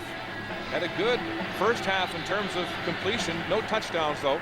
Well, you got great numbers, 17 of 23, 177. But look at this. Nothing gone deep right now. Saskatchewan keeping everything in front of them. First down, Edmonton. Play action. Moss buying time. Under pressure now. out. And Scott Schultz has another sack. The 4th of the game for the Rough Rider defense. And this is a 4-man blitz, and Scott Schultz, who, you know, he loves to talk a lot. He didn't get involved in the trash talk like his partner, Nate Davis. He says, you know what, I respect these guys. They got to do a job. They run a little twist. They get some good pressure. He comes up the middle. He's not picked up. You see Chris Morris slipping and sliding there. But the 4th sack of the afternoon. Loss of 15 and perhaps a condemnation on that play for the O-line of the Eskimos that Nate Davis was ridiculing. That was just a 3-man rush. 2nd and 25. Alondra Johnson into the football game. Moss with time throwing downfield. Complete to Terry Vaughn. And an Eskimo first down. Well, Terry Vaughn could be one of the toughest guys. There's no fear in number 3 as he goes over the middle. Now, the reason I say that is Darnell Edwards, the safety. See him dropping back here? He sees that. And as he tries to break on that football, I believe with better footing, he would have had a better opportunity to come up and maybe hit Terry Vaughn as he made that catch. Because he couldn't get the traction, Terry Vaughn comes in the middle, makes a nice grab and a big play for the offense. Showing some unusual emotion, the 10-year, 10,000-yard man. First down, Moss again with time, throwing to the sideline, Jason Tucker, and it's incomplete. He was forced out of bounds by Eddie Davis, but the officials say he couldn't get 1 foot in bounds. Well, they're saying he was juggling and did not have control of the football. We'll take a look as he throws this. This is a wonderfully thrown ball. As he gets it, he's got it in there. No but you control. can see they didn't have control. And as a result, the official made that call. That's Al McCollum, or Brian Taylor, excuse me, 51 on the sideline, who makes that call. And it was the proper call. Danny Machocha was chasing the officials irate, but it was a good call. No catch. 2nd down, 10. Edmonton, here comes the Saskatchewan blitz. Moss throwing again, and Hervey makes the catch at the first down marker. Omar Morgan the tackle, but he may be short by about a yard. Well, if he's short by a yard, you know they're going to gamble on it for 3rd and short, but the situation again, Ed Hervey, the speed he possesses, the respect he gathers as a result, Omar Morgan has got to give him a little bit of a cushion. Sits there, he goes to the sideline. Now Morgan comes up, makes the play, but not before Ed Hervey comes up with another catch.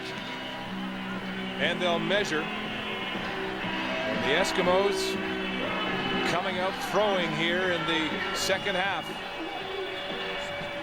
Ed Hervey, Terry Vaughn, the favorite receivers, and it will be a 3rd down and just under a yard to go, as Hervey has been prominent with 6 catches this afternoon. Well, he has been the go-to guy, and he's had one that was called back by a holding penalty where he had about a 40-yard romp after the catch. Right now, 6 catches, 88 yards, really becoming a factor in this football game.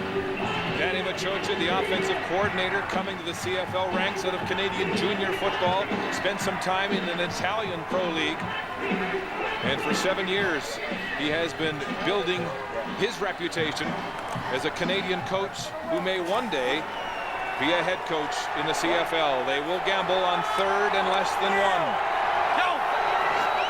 Moss up behind Les Roos will call his own number, and he'll have the Edmonton first down. A good drive by that offensive line to get off on the snap count. Traction is obviously a key, so when you get slippery conditions, that means you got to get low, and they get underneath the defenders on this play and pick up a crucial first down. You have to wonder how the footing might be changing with the snow. Here's Steve with more on that. Well, at least one rider has changed shoes. Jereniak is back in, number 79. He has gone to the 7-cleat stud. More grip. Eskimos marching. Draw play. Mike Pringle. And Jereniak with those 7 stud cleats makes the tackle. I knew you were going to jump all over that, but I like the way that Jereniak fell off the play. What I mean is he was outside, comes back, he's in top, little move, finds a guy, gets off the block, and comes back and takes the legs out for Mike Pringle, because I believe that Mike Pringle could have ran for a lot more yardage had he not brought him down. What an opportunist Jeriniak, playing in the last 3 games of the season and really finding his place. Here's Moss throwing to the flats. It's complete to Jason Tucker, and he steps out of bounds again, just shy of the first down marker. Eddie Davis is going to complain to the official, saying that Tucker's pushing off as he's coming to the sideline. Not happy with that. He's going to keep talking.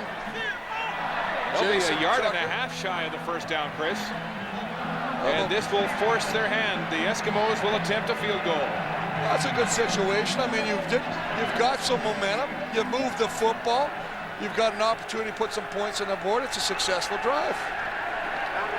And the Western All-Star, Sean Fleming, already good from 24, will make this attempt from 31. Fleming hit 5 of 6 this season versus Saskatchewan. Ball is down, kicked, and wide left and out of touch for a single. Fleming, the leading scorer in the CFL, with a rare miss. Sean Fleming with his first missed field goal in 5 straight games. Well, let's take a look at the hold. Jason Moss is the holder. Laces facing the goalpost. Set right there. Nice view of it. Didn't appear to slip, and it sails wide to the left for a single point. 7-4 Saskatchewan, a low-scoring Western semifinal. Burris with lots of time, pumps again. Now he'll roll from pressure. He throws the ball away. He must have had 10 steamboats, but what coverage by the secondary of Edmonton. But you know what? It looked like that Henry Burris is going to put his offense in a bad situation. He's got a deep drop. Initially, as you say, all day, pump fakes, gets away from the pressure. Now he's dropping 10 yards back, still pumping, and has enough strength, arm strength, to get rid of football. Matt Dominguez is down the field waving, trying to get his attention, but Henry Burris obviously just trying to get away from the chase. 6 receiver set, 2nd and 10 Saskatchewan. Burris to the wide side, and it's incomplete. Intended for Karsten Bailey. And so the Saskatchewan passing game has come up cold here in the second half. Well, there are a couple things. I mean, first off, we haven't seen Kenton Keefe very often again, and that was something that he tried to utilize in the first half. Second thing that's a major point, that's the first pass attempt to Karsten Bailey. I think you have to get this guy involved in. At least throw him some footballs. He's running out there cold as a decoy for the whole game. Now he gets a ball thrown to him and he slips and can't come back to the football. A second 2 and out for that Saskatchewan offense in the second half. Here's October dancing across the 50. And again, there's nowhere to go on a 7-yard return. First down Edmonton at midfield. Here's a look-in hitch to Terry Vaughn, and he'll have an Edmonton first down. And on the Saskatchewan bench, more changes in footwear. There's Scott Schultz switching from the destroyer on the left to the 7-stud cleat on the right, like his line mate Jeriniak did. Looking for better footing on this frozen field. First down. Edmonton at the 44 of Saskatchewan. Moss backpedaling, looking to the short side, complete to Ed Hervey, and quickly wrapped up by Omar Morgan. Hervey with his 7th catch this time, wrapped up right away after making the reception by Omar Morgan, not allowing him to find that first down marker.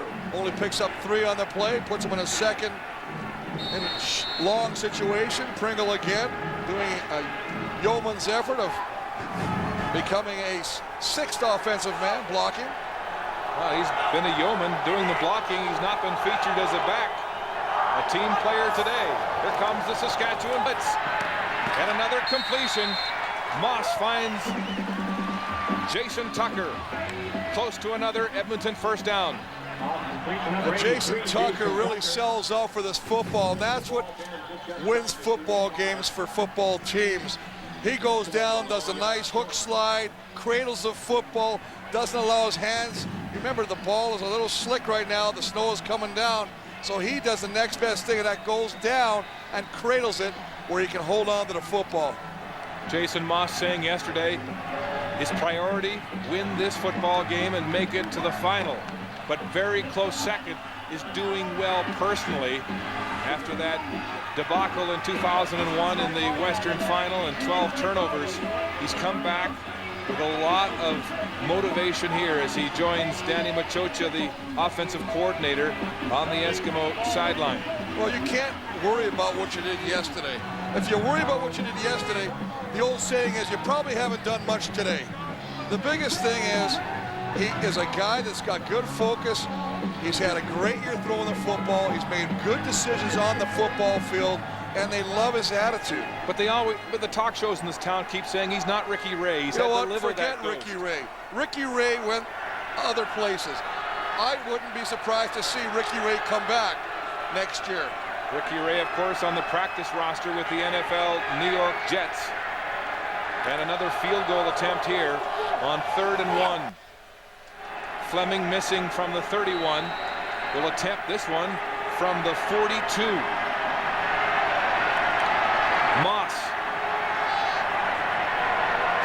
with the pin. Fleming hits it hard and wide left again. Corey Holmes deep in the end zone will give up a single. So 2 straight misses for the top kicker in the CFL.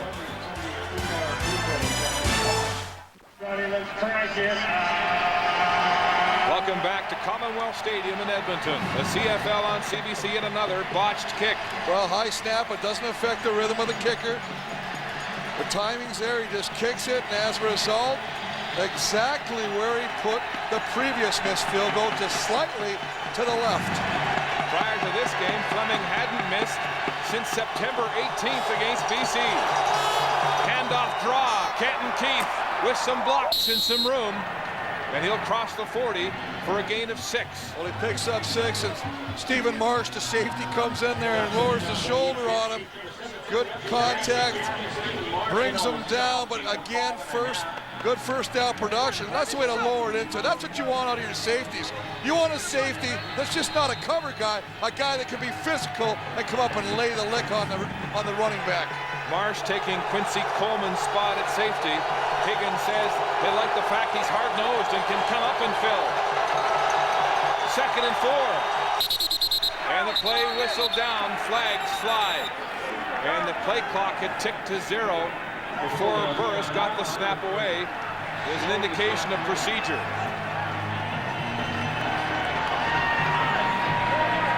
Just a situation.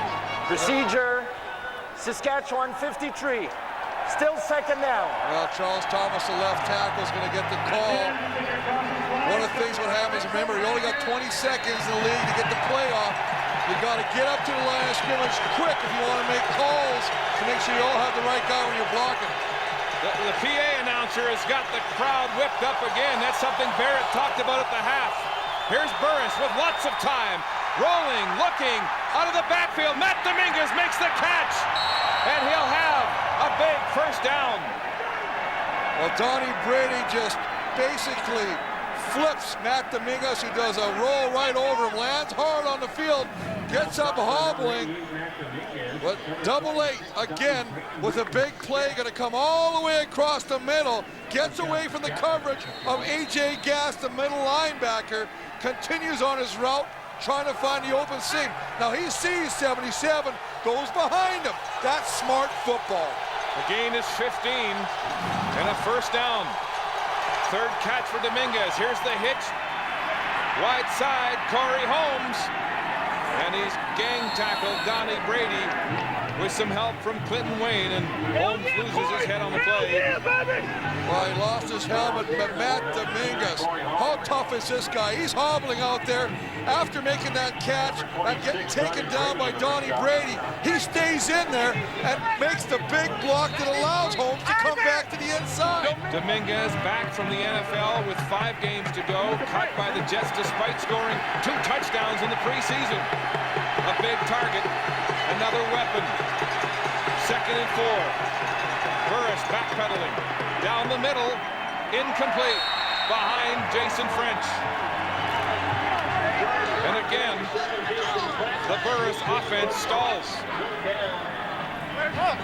Henry Burris sits back, finds the guy he wants to go with. Jason French finds a hole in the zone coverage. The ball is there, it's a little out. Jason French gets his hands on a football but just can't secure the catch. And as a result, the punt team comes on, but I mean, you got to be able to have that football. Keep moving. I know he's sitting down in the hole, but when you get your hands on a football, boy, it'd be nice to be able to come up with that catch. Mr. October in November, back to return on the bounce. One hands it at his own 15, and there's nowhere to go again. Saskatchewan special teams have been smothering this afternoon.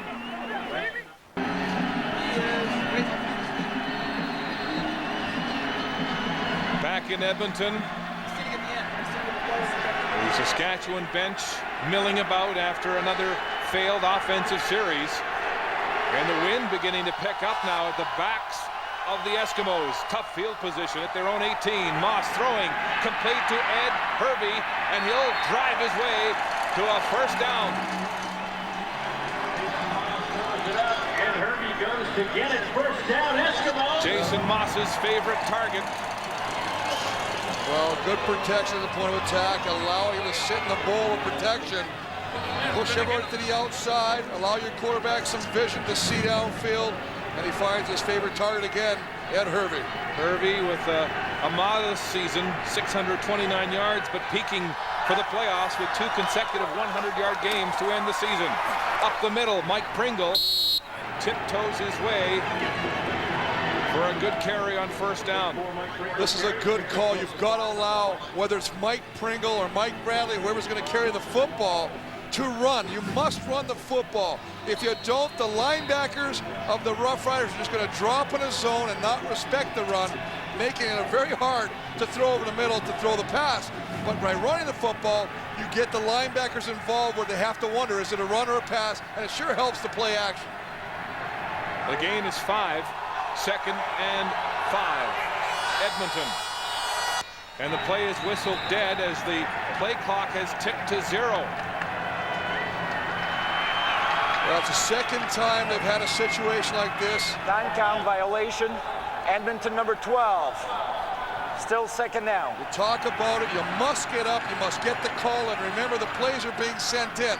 They've got to get in there quickly to the quarterback so he can get his line up on the line of scrimmage, and that allows him the opportunity to mark to audible if he has to.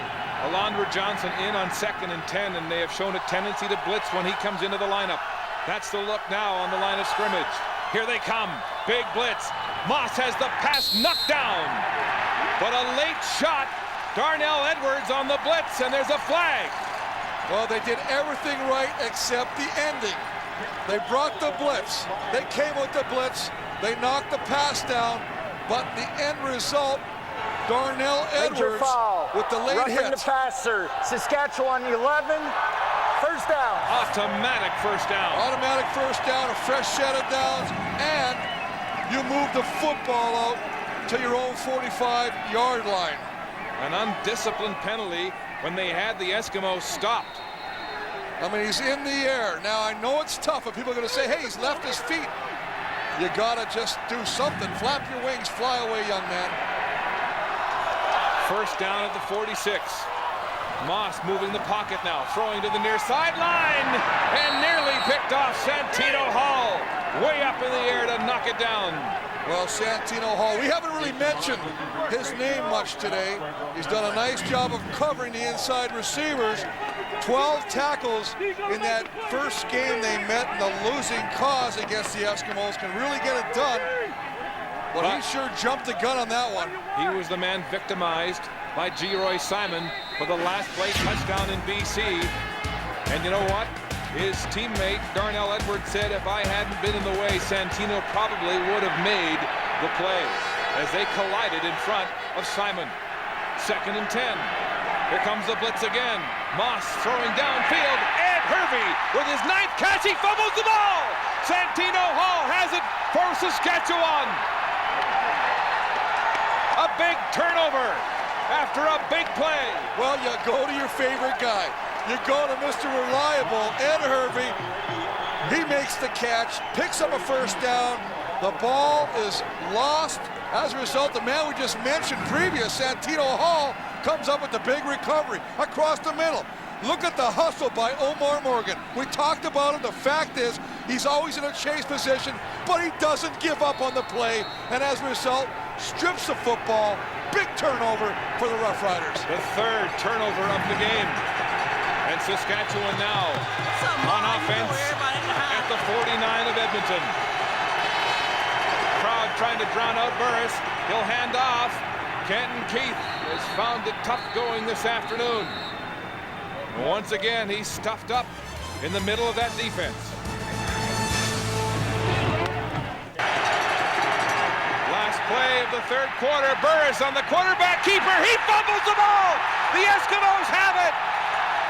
Singar Mobley for Edmonton.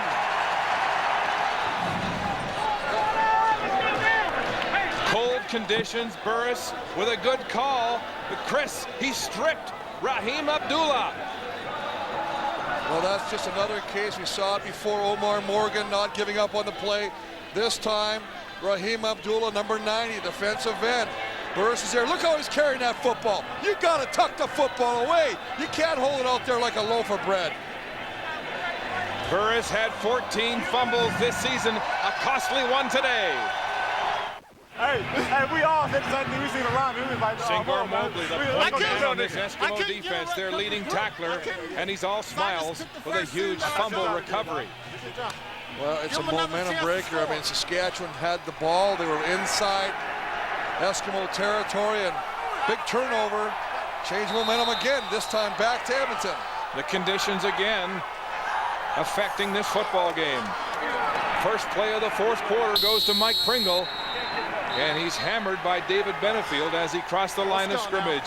Let's take one more look at that Burris fumble. Well, just a situation. It's a call play. It's a quarterback sneak. He gets out there. I don't like the way he holds the football. You know you're in the middle of the jungle out there where guys are going to reach in and try and strip, but you've got to secure the football. That's just a bad holding of the football by the quarterback. Jason Moss, his play selection, 82% pass this afternoon in a passing situation on 2nd and 10, or rather 8. Across the middle, Pringle goes low. The Roughriders say it hit the turf, but they're going to mark it as a catch. Good concentration. Well, Mike Pringle, who's not known as a receiver, during his career, he gets a lot of the accolades for running the football, just slides out of the backfield, sits down, and we're going to see if he does indeed catch it, but that was trapped. That was trapped by the turf. That was not a reception. Well, a big break for the Eskimos, and it goes against Danny Barrett's Roughriders. He's not going to like the call. They're going to get a first down out of it. A tough call goes in favor of the Eskimos. Taking a look, you can see just he gets his hands on it. Oh, it hit the grass. Football.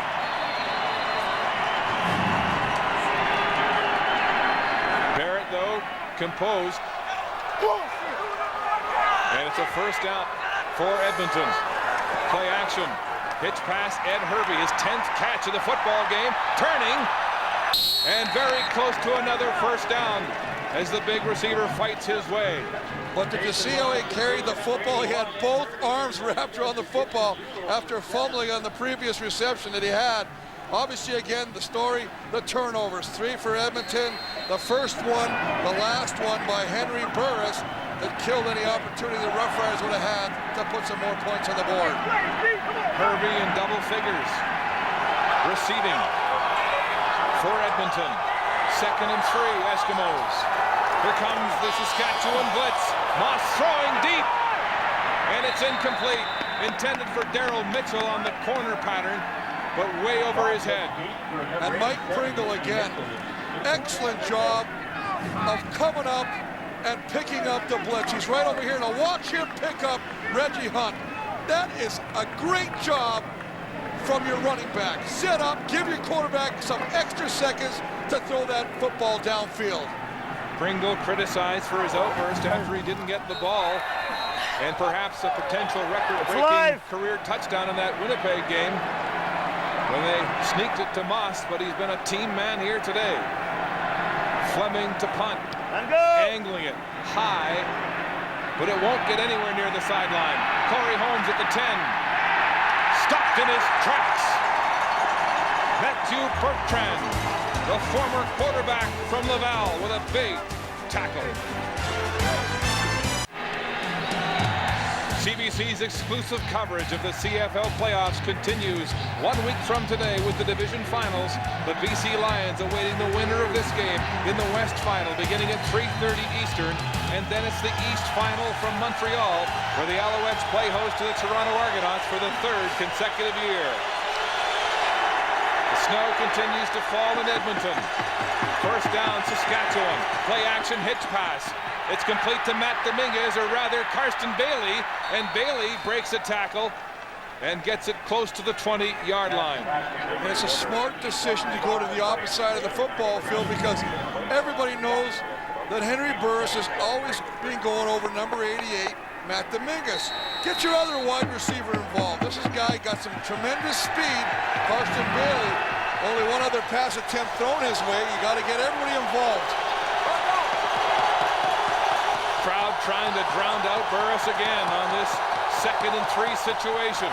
The silent count, 4 receivers wide side. He'll throw to the boundary. It's complete to Kenton Keith. He's got a first down and more, and is gang tackled. Good job of sending the receivers deep, getting the secondary deep, and as a result, just slide. Kenton Keith out of the backfield is just going to slide, roll out, almost look like he's going to block, and then release to the flats. Mobley's got to come up with the tackle. He can't. Kenton Keith stops, comes back inside, picks up what he needs to get a first down. He was telling us he hasn't won anything since Pop Warner. Is he motivated to try to build a legend in the CFL and get this team to the final? First down, handing off to Corey Holmes now, and Holmes manages to slice his way through that defensive interior for a gain of about 6. Well, 2 things to consider here. One is that Saskatchewan has the win. 2, they also have the lead. As a result, you definitely want to incorporate your running game, especially where you are the #1 team running the football. Holmes comparing himself to Thomas Haskins in the hybrid running back, slot back platoon with this man, Kenton Keith. And boy, do they pack a threat on the ground. Burris throwing short side. It's complete. And another first down. Matt Dominguez on the receiving end of the Burris pass. And I think Edmonton's very fortunate because as Matt Dominguez comes in to make this catch, the defender misses him on the tackle, and that's Malcolm Frank, who just gets his hand on the right ankle. Had he not done that, I believe that Matt Dominguez could have been running for a long way. What a close football game in the regular season. 31-7 Edmonton, 40-16 Saskatchewan, 2 blowouts. Handing off again, Kenton Keith fumbles the football. There's a scramble at midfield. And it's Saskatchewan football on a close scare there. Well, that is quarterback goes down to make the save. That's a big break. Henry Burris making a little bit of amends for the fumble that he gave up earlier. Just hands it. Kent Keith cuts back in there. Mobley, who was already got 1 fumble recovery, causes this fumble recovery. Or causes a fumble, and Henry Burris comes over and dives on that football as it squirts loose. Mobley, who had the recovery earlier, forced that one loose. 2nd and 5, Saskatchewan. Burris throwing incomplete. Mobley again, helping to break it up. Intended for Corey Holmes. Well, I'm telling you, Corey Holmes and Mobley had the best shot or opportunity on this football. And had this ball not being thrown low, Mobley would have been taking it back for 7. As he breaks on that football, just can't catch it. Very fortunate that that ball was thrown low by Burris.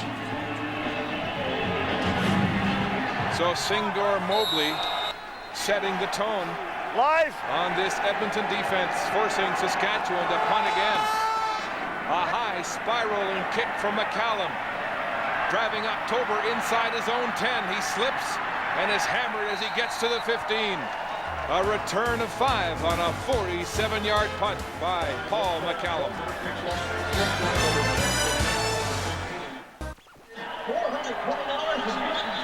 A crowd of more than 37,000 on the edge of their seats here at Commonwealth this afternoon. Many of them making the trip from Saskatchewan in a 2-point football game. The Roughriders up 7-5, a defensive struggle and a struggle against the elements as Edmonton goes on offense with their worst field position in 14 drives. Moss throwing across the middle. It's complete to Ed Hervey again. 11 catches. The situation, though, Mark, is when you blitz a linebacker and you're coming from the short side. What happens then is you put that cornerback in a really tough position, because as Ed Hervey comes down the field and breaks it into the middle, Omar Morgan gets no support from a linebacker because he's on the blitz. Open field. Nice throw and a big catch for Ed Hervey again. Big size mismatch between Hervey and Omar Morgan. Again, passing complete. Jason Tucker stays in bounds and hustles down the sideline before Eddie Davis knocks him into the Saskatchewan bench. And the Eskimos move the yardsticks again. Well, Ed Hervey, who also just came up with a big catch, now is going to be utilized as a blocker to bring in Darnell Kennedy on the safety blitz. He comes from the backside. One-on-one coverage. They get the ball to Tucker, but he picks up for first down. The Western All-Star with a gain of 13 on the catch. Shotgun formation. Jason Moss across the middle. It's complete. And another first down.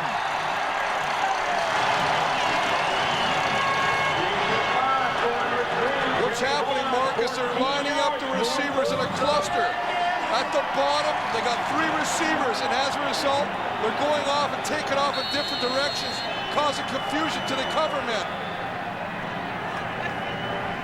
You can see right there, 2 guys, Brock Ralph coming inside, Terry Vaughn goes down a little deeper, 1 receiver goes to the flat. Moss good on 30 of 39 attempts today for 325 yards. In the shotgun, rolling left, throws to the short side and incomplete. Pass intended for Brock Ralph. And Jason Moss had exactly what he wanted because of the fact that he did a little play action, the end bit, but the linebacker coming on the blitz has got to stay true to what he has to do, and that stays outside. He doesn't allow Moss to get any further outside, forces that throw a little early, and the ball is thrown back where Brock Ralph cannot catch it. He tries to stop but loses his footing. Jason Moss, and what he says is a chance to define himself as a quarterback in this city, in this playoff game. Looking good this afternoon, throwing again, and another completion. Ed Hervey, first down, Edmonton. Well, I believe that's Ed Hervey's 12th catch, and maybe his 13th, but boy, what a game he's having. I mean, Omar Morgan is saying, I'm doing what I can. I'm trying to keep everything in front of me. I'm the last man on that side. I got to give him a little cushion. So you got to give credit to Jason Moss and Ed Hervey because it's a timing pattern, and as he comes back, he makes the catch. That's his 12th catch, 159 yards. What an afternoon. And this drive started back at the 15-yard line. They're eating up the clock with 6 minutes to go in the football game. And some confusion Edmonton as Jason Moss calls a timeout. Not sure of the play call, perhaps, from Danny Machocha. Well, when he came over the sideline, he kind of hit himself saying, my bad, but I had had to call it again. You hate to use your timeout, but you know what? I like the fact that if you're going to go and you're moving the ball, that you don't make a mistake out there that costs any momentum you're building as an offense. So it's a good call by Jason Moss. Come back, make sure we're all on the same page, get back in the huddle, tell the guys what we want to do, and just execute the next play. This was the scene after Moss looked confused, and then Pringle. Well, you can see right there Mike Pringle saying, hold it. Well, that's a smart thing to do rather than to call a play you're not sure about and blowing a chance. Well, a promising drive. 1st and 10 at the 38 of Saskatchewan. Moss knocked down David Benefield, the veteran of 12 years, and solid. Well, solid call, but I tell you before, we can hear it up here before they even ran the play. Whether the formation gave this away, the defense was yelling shovel all the way. Terry Vaughn was sliding underneath, cheating down. He was the intended receiver. David Benefield got his hand on a nice job of doing a little basketball guarding there. Going high, then low to deflect that football. So it's 2nd and 10 Eskimos. Moss facing a 5-man rush, throwing deep for Jason Tucker. What a catch! No, he dropped it. Laying out, hit the turf and couldn't hold on. And that is the first time they've attacked this defense vertically. Throw a little fear in the coverage. He goes deep down underneath the goalpost. Almost looked like there might have been a little interference there. Eddie Davis, a little bit of contact. And Jason Tucker almost came up with the catch of the afternoon. Moss with a strong arm into the wind there on these frigid conditions. And a nice job, though, Mark, of changing the field position. With a high punt, angled out of bounds. It's in the end zone and out of touch for a single. And so Fleming wanted to bury Saskatchewan, but he closes within one. The polls are still open online. We invite you to cast your ballot for the warrior of the game. Log on cbc.ca/sports/football. Ed Hervey has got to have some consideration. Tremendous day. How about Jason Moss throwing the ball in the cold? Kenton Keith, perhaps. A 1-point margin in a defensive struggle.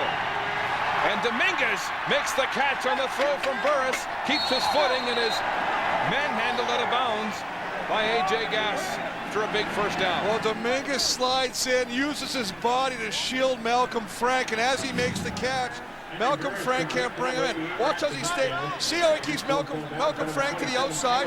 Malcolm Frank does slip. Now watch, all A.J. Gass is doing is trying to knock the ball out, create a fumble. Henry Burris was telling us yesterday that they thought Frank was awfully hungry on those out routes, and they jumped him there.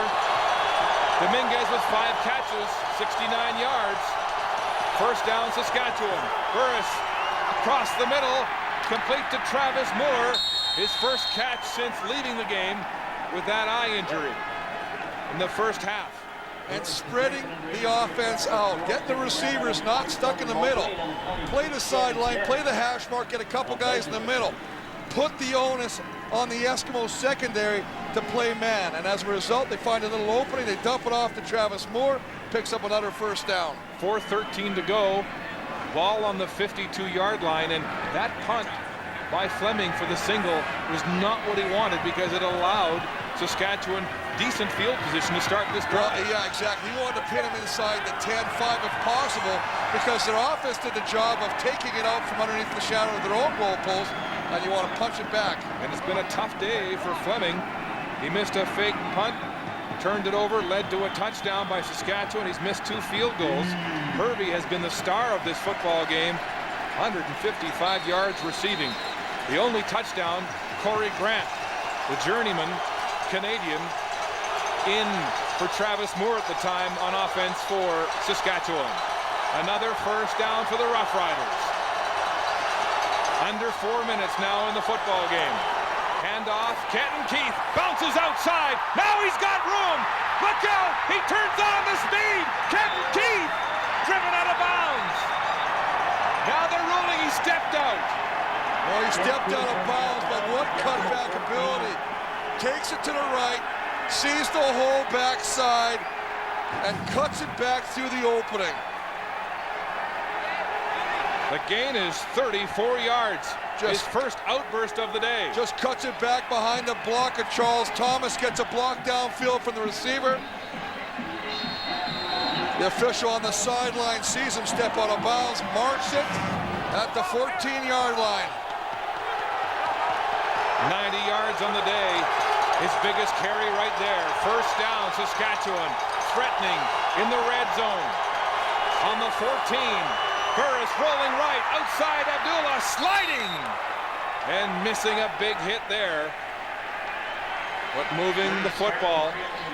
And the gain will be 5, maybe 6 yards. Well, Belfay sent that play in specifically.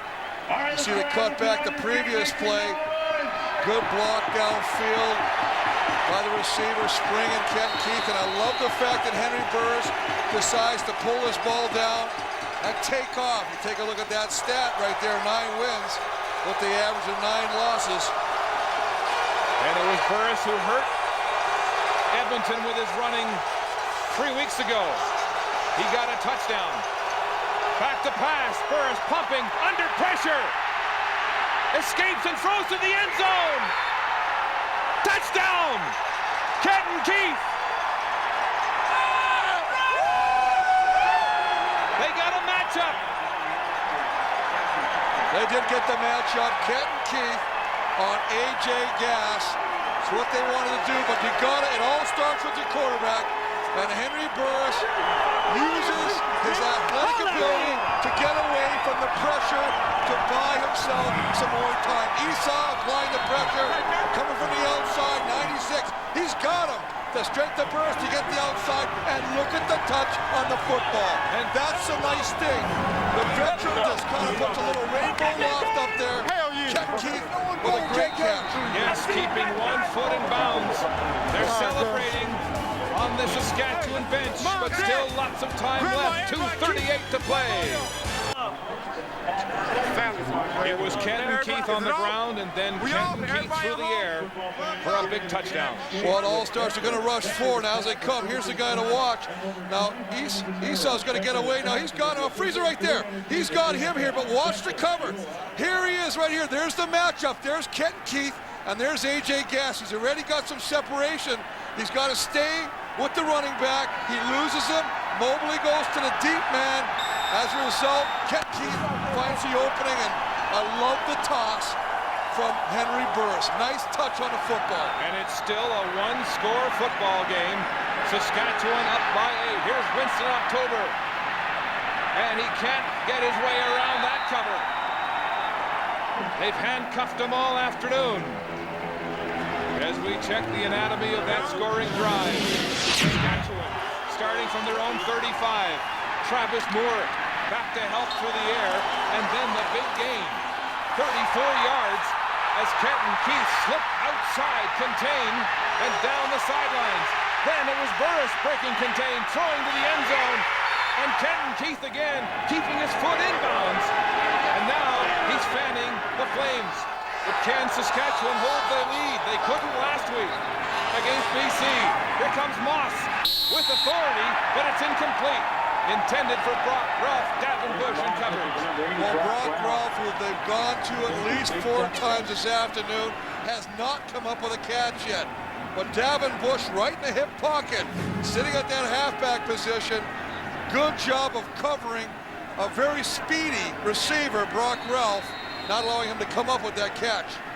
Don't forget, the Eskimos no longer have a timeout. They burned it on the last series amid the confusion over the play call. 2nd and 10 from their own 30, and there's movement along the line of scrimmage and flags down. Mistakes at crucial times will kill you. You just can't have this. It's going to be a procedure call against the Eskimos. And let's update your Gillette game notes for the Eskimos. Well, it's not over, but the O-line, we say, must rise to the challenge. They've allowed 4 quarterback sacks I tell you, it's not all on the O-line, though. Sometimes they just brought an extra guy. We talked about not letting Kenton run. Well, 90 yards rushing, obviously the big run, staying with the run, 34-yarder in the fourth quarter. Kenton Keith coming back from that concussion he suffered Procedure 3 weeks ago Edmonton against 61. Edmonton. Still second down. The procedure call will go against Glenn Carson at right guard. 2nd and 15.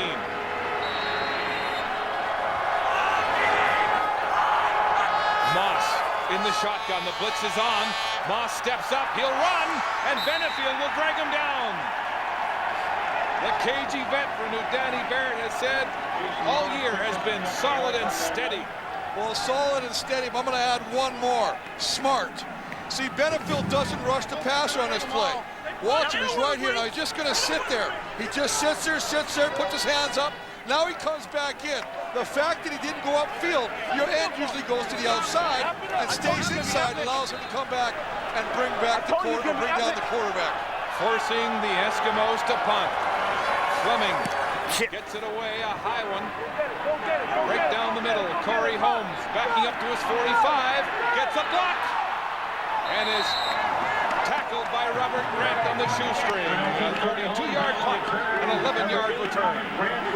Captioning is brought to you by 10, 9, 8, 7, 6. the new Pontiac G6, launching this fall.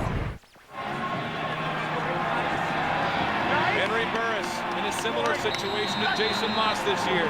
He was away for a couple of years. He was holding a clipboard on the sideline in the NFL and NFL Europe, and has come back to the CFL to define himself.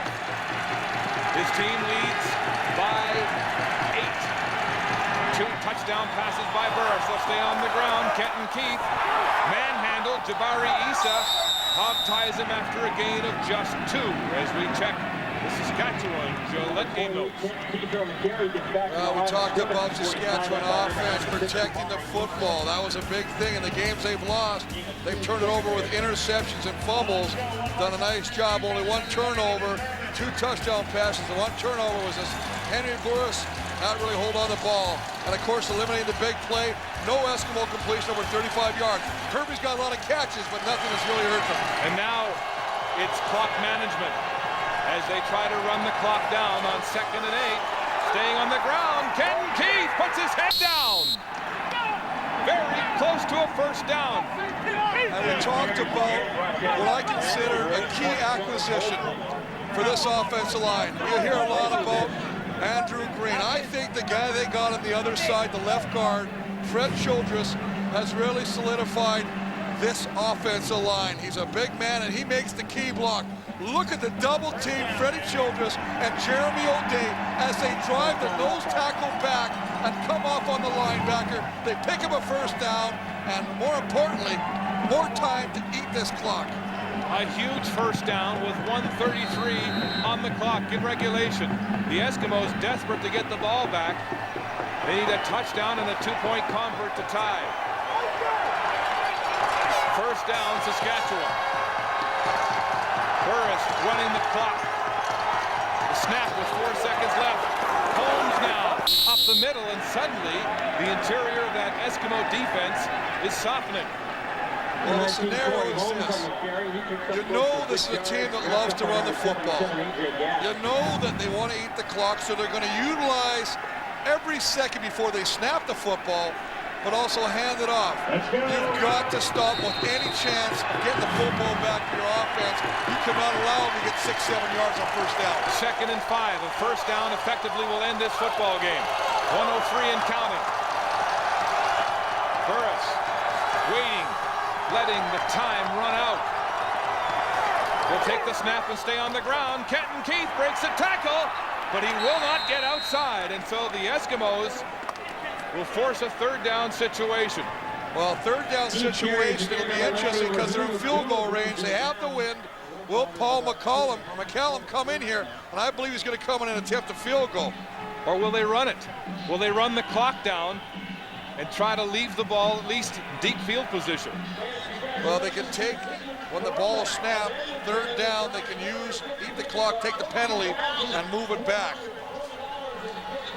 So Burris stays in the football game. 3rd and 3.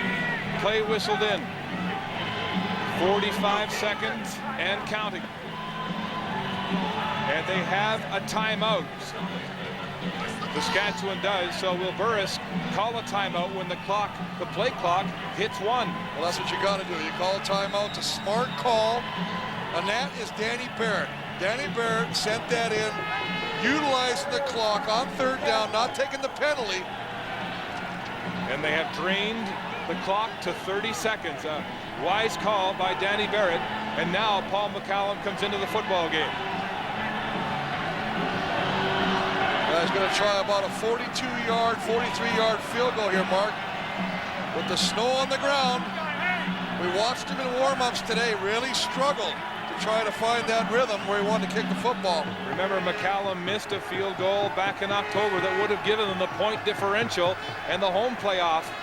Now he'll try to seal Edmonton's fate here. And don't forget, you have to cover. Winston October's back there. You've got to cover. It's only an 8-point game.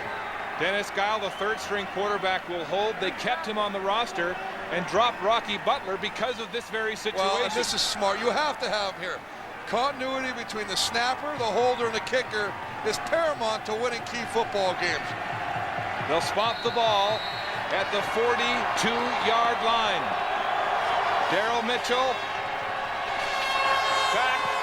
It's blocked. A.J. Gass will pick it up. Flags fly at the 20 with 23 seconds to go. Well, that's life right there. They come through, they get their hands on it. And now the warrior of the game has decided by our viewers this afternoon. And it's Ed Hervey with 12 catches for 155 yards. But his football team doesn't have the lead. Trailing by 8 with 23 seconds to go in regulation time. Warrior of the game, brought to you by Rona, the how-to people, proudly Canadian. Chris, do you think McCallum was trying to load trajectory just to get the single? No, I don't think so. I think he just got it low. Here's Moss. Hervey makes the catch out of bounds, stopping the clock with 18 seconds, and an Edmonton 1st down. And remember, no completions over 35 yards, but they did go deep to Jason Tucker, who almost came up with a big catch in the end zone. I tell you, you got to get these guys deep now. You can't live off this sideline pattern anymore. Once again, Saskatchewan trying to hold the lead. They couldn't hold it last week against BC. When Geroy Simon scored on the last play. Moss back to pass. Throwing short side. It's Hervey again. And he throws the ball out of bounds. But he's tackled inbounds, and that's where they'll spot the ball with 13 seconds. Well, you talked about the situation in the last minute last game. Here, Saskatchewan's going to sit back and cover 2, or at least get a lot of people back there in a prevent. Keep everything in front of them. They're going to give you the 10-yarders. Here's Moss. Time precious. Wide side. Incomplete. Intended for Brock Ralph. Stopping the clock with 5 seconds to go. They have not completed a pass to Brock Ralph. Nothing against Brock Ralph, but if I'm going deep right now and I need to get a touchdown, I need a 2-point conversion as well. I'm going to look at the guys I know that can do it. That means I'm looking at the hottest guy right now, Ed Hervey. I'm looking at the speedster, Tucker. And then I'm going to get Mr. Reliable, Terry Vaughn, down the football field. This will likely be the last play. 5 seconds. Moss looking. He's got to get rid of it. Across the middle in a prevent defense. Now a punt. And Saskatchewan's got it. Davin Bush. And that's the game.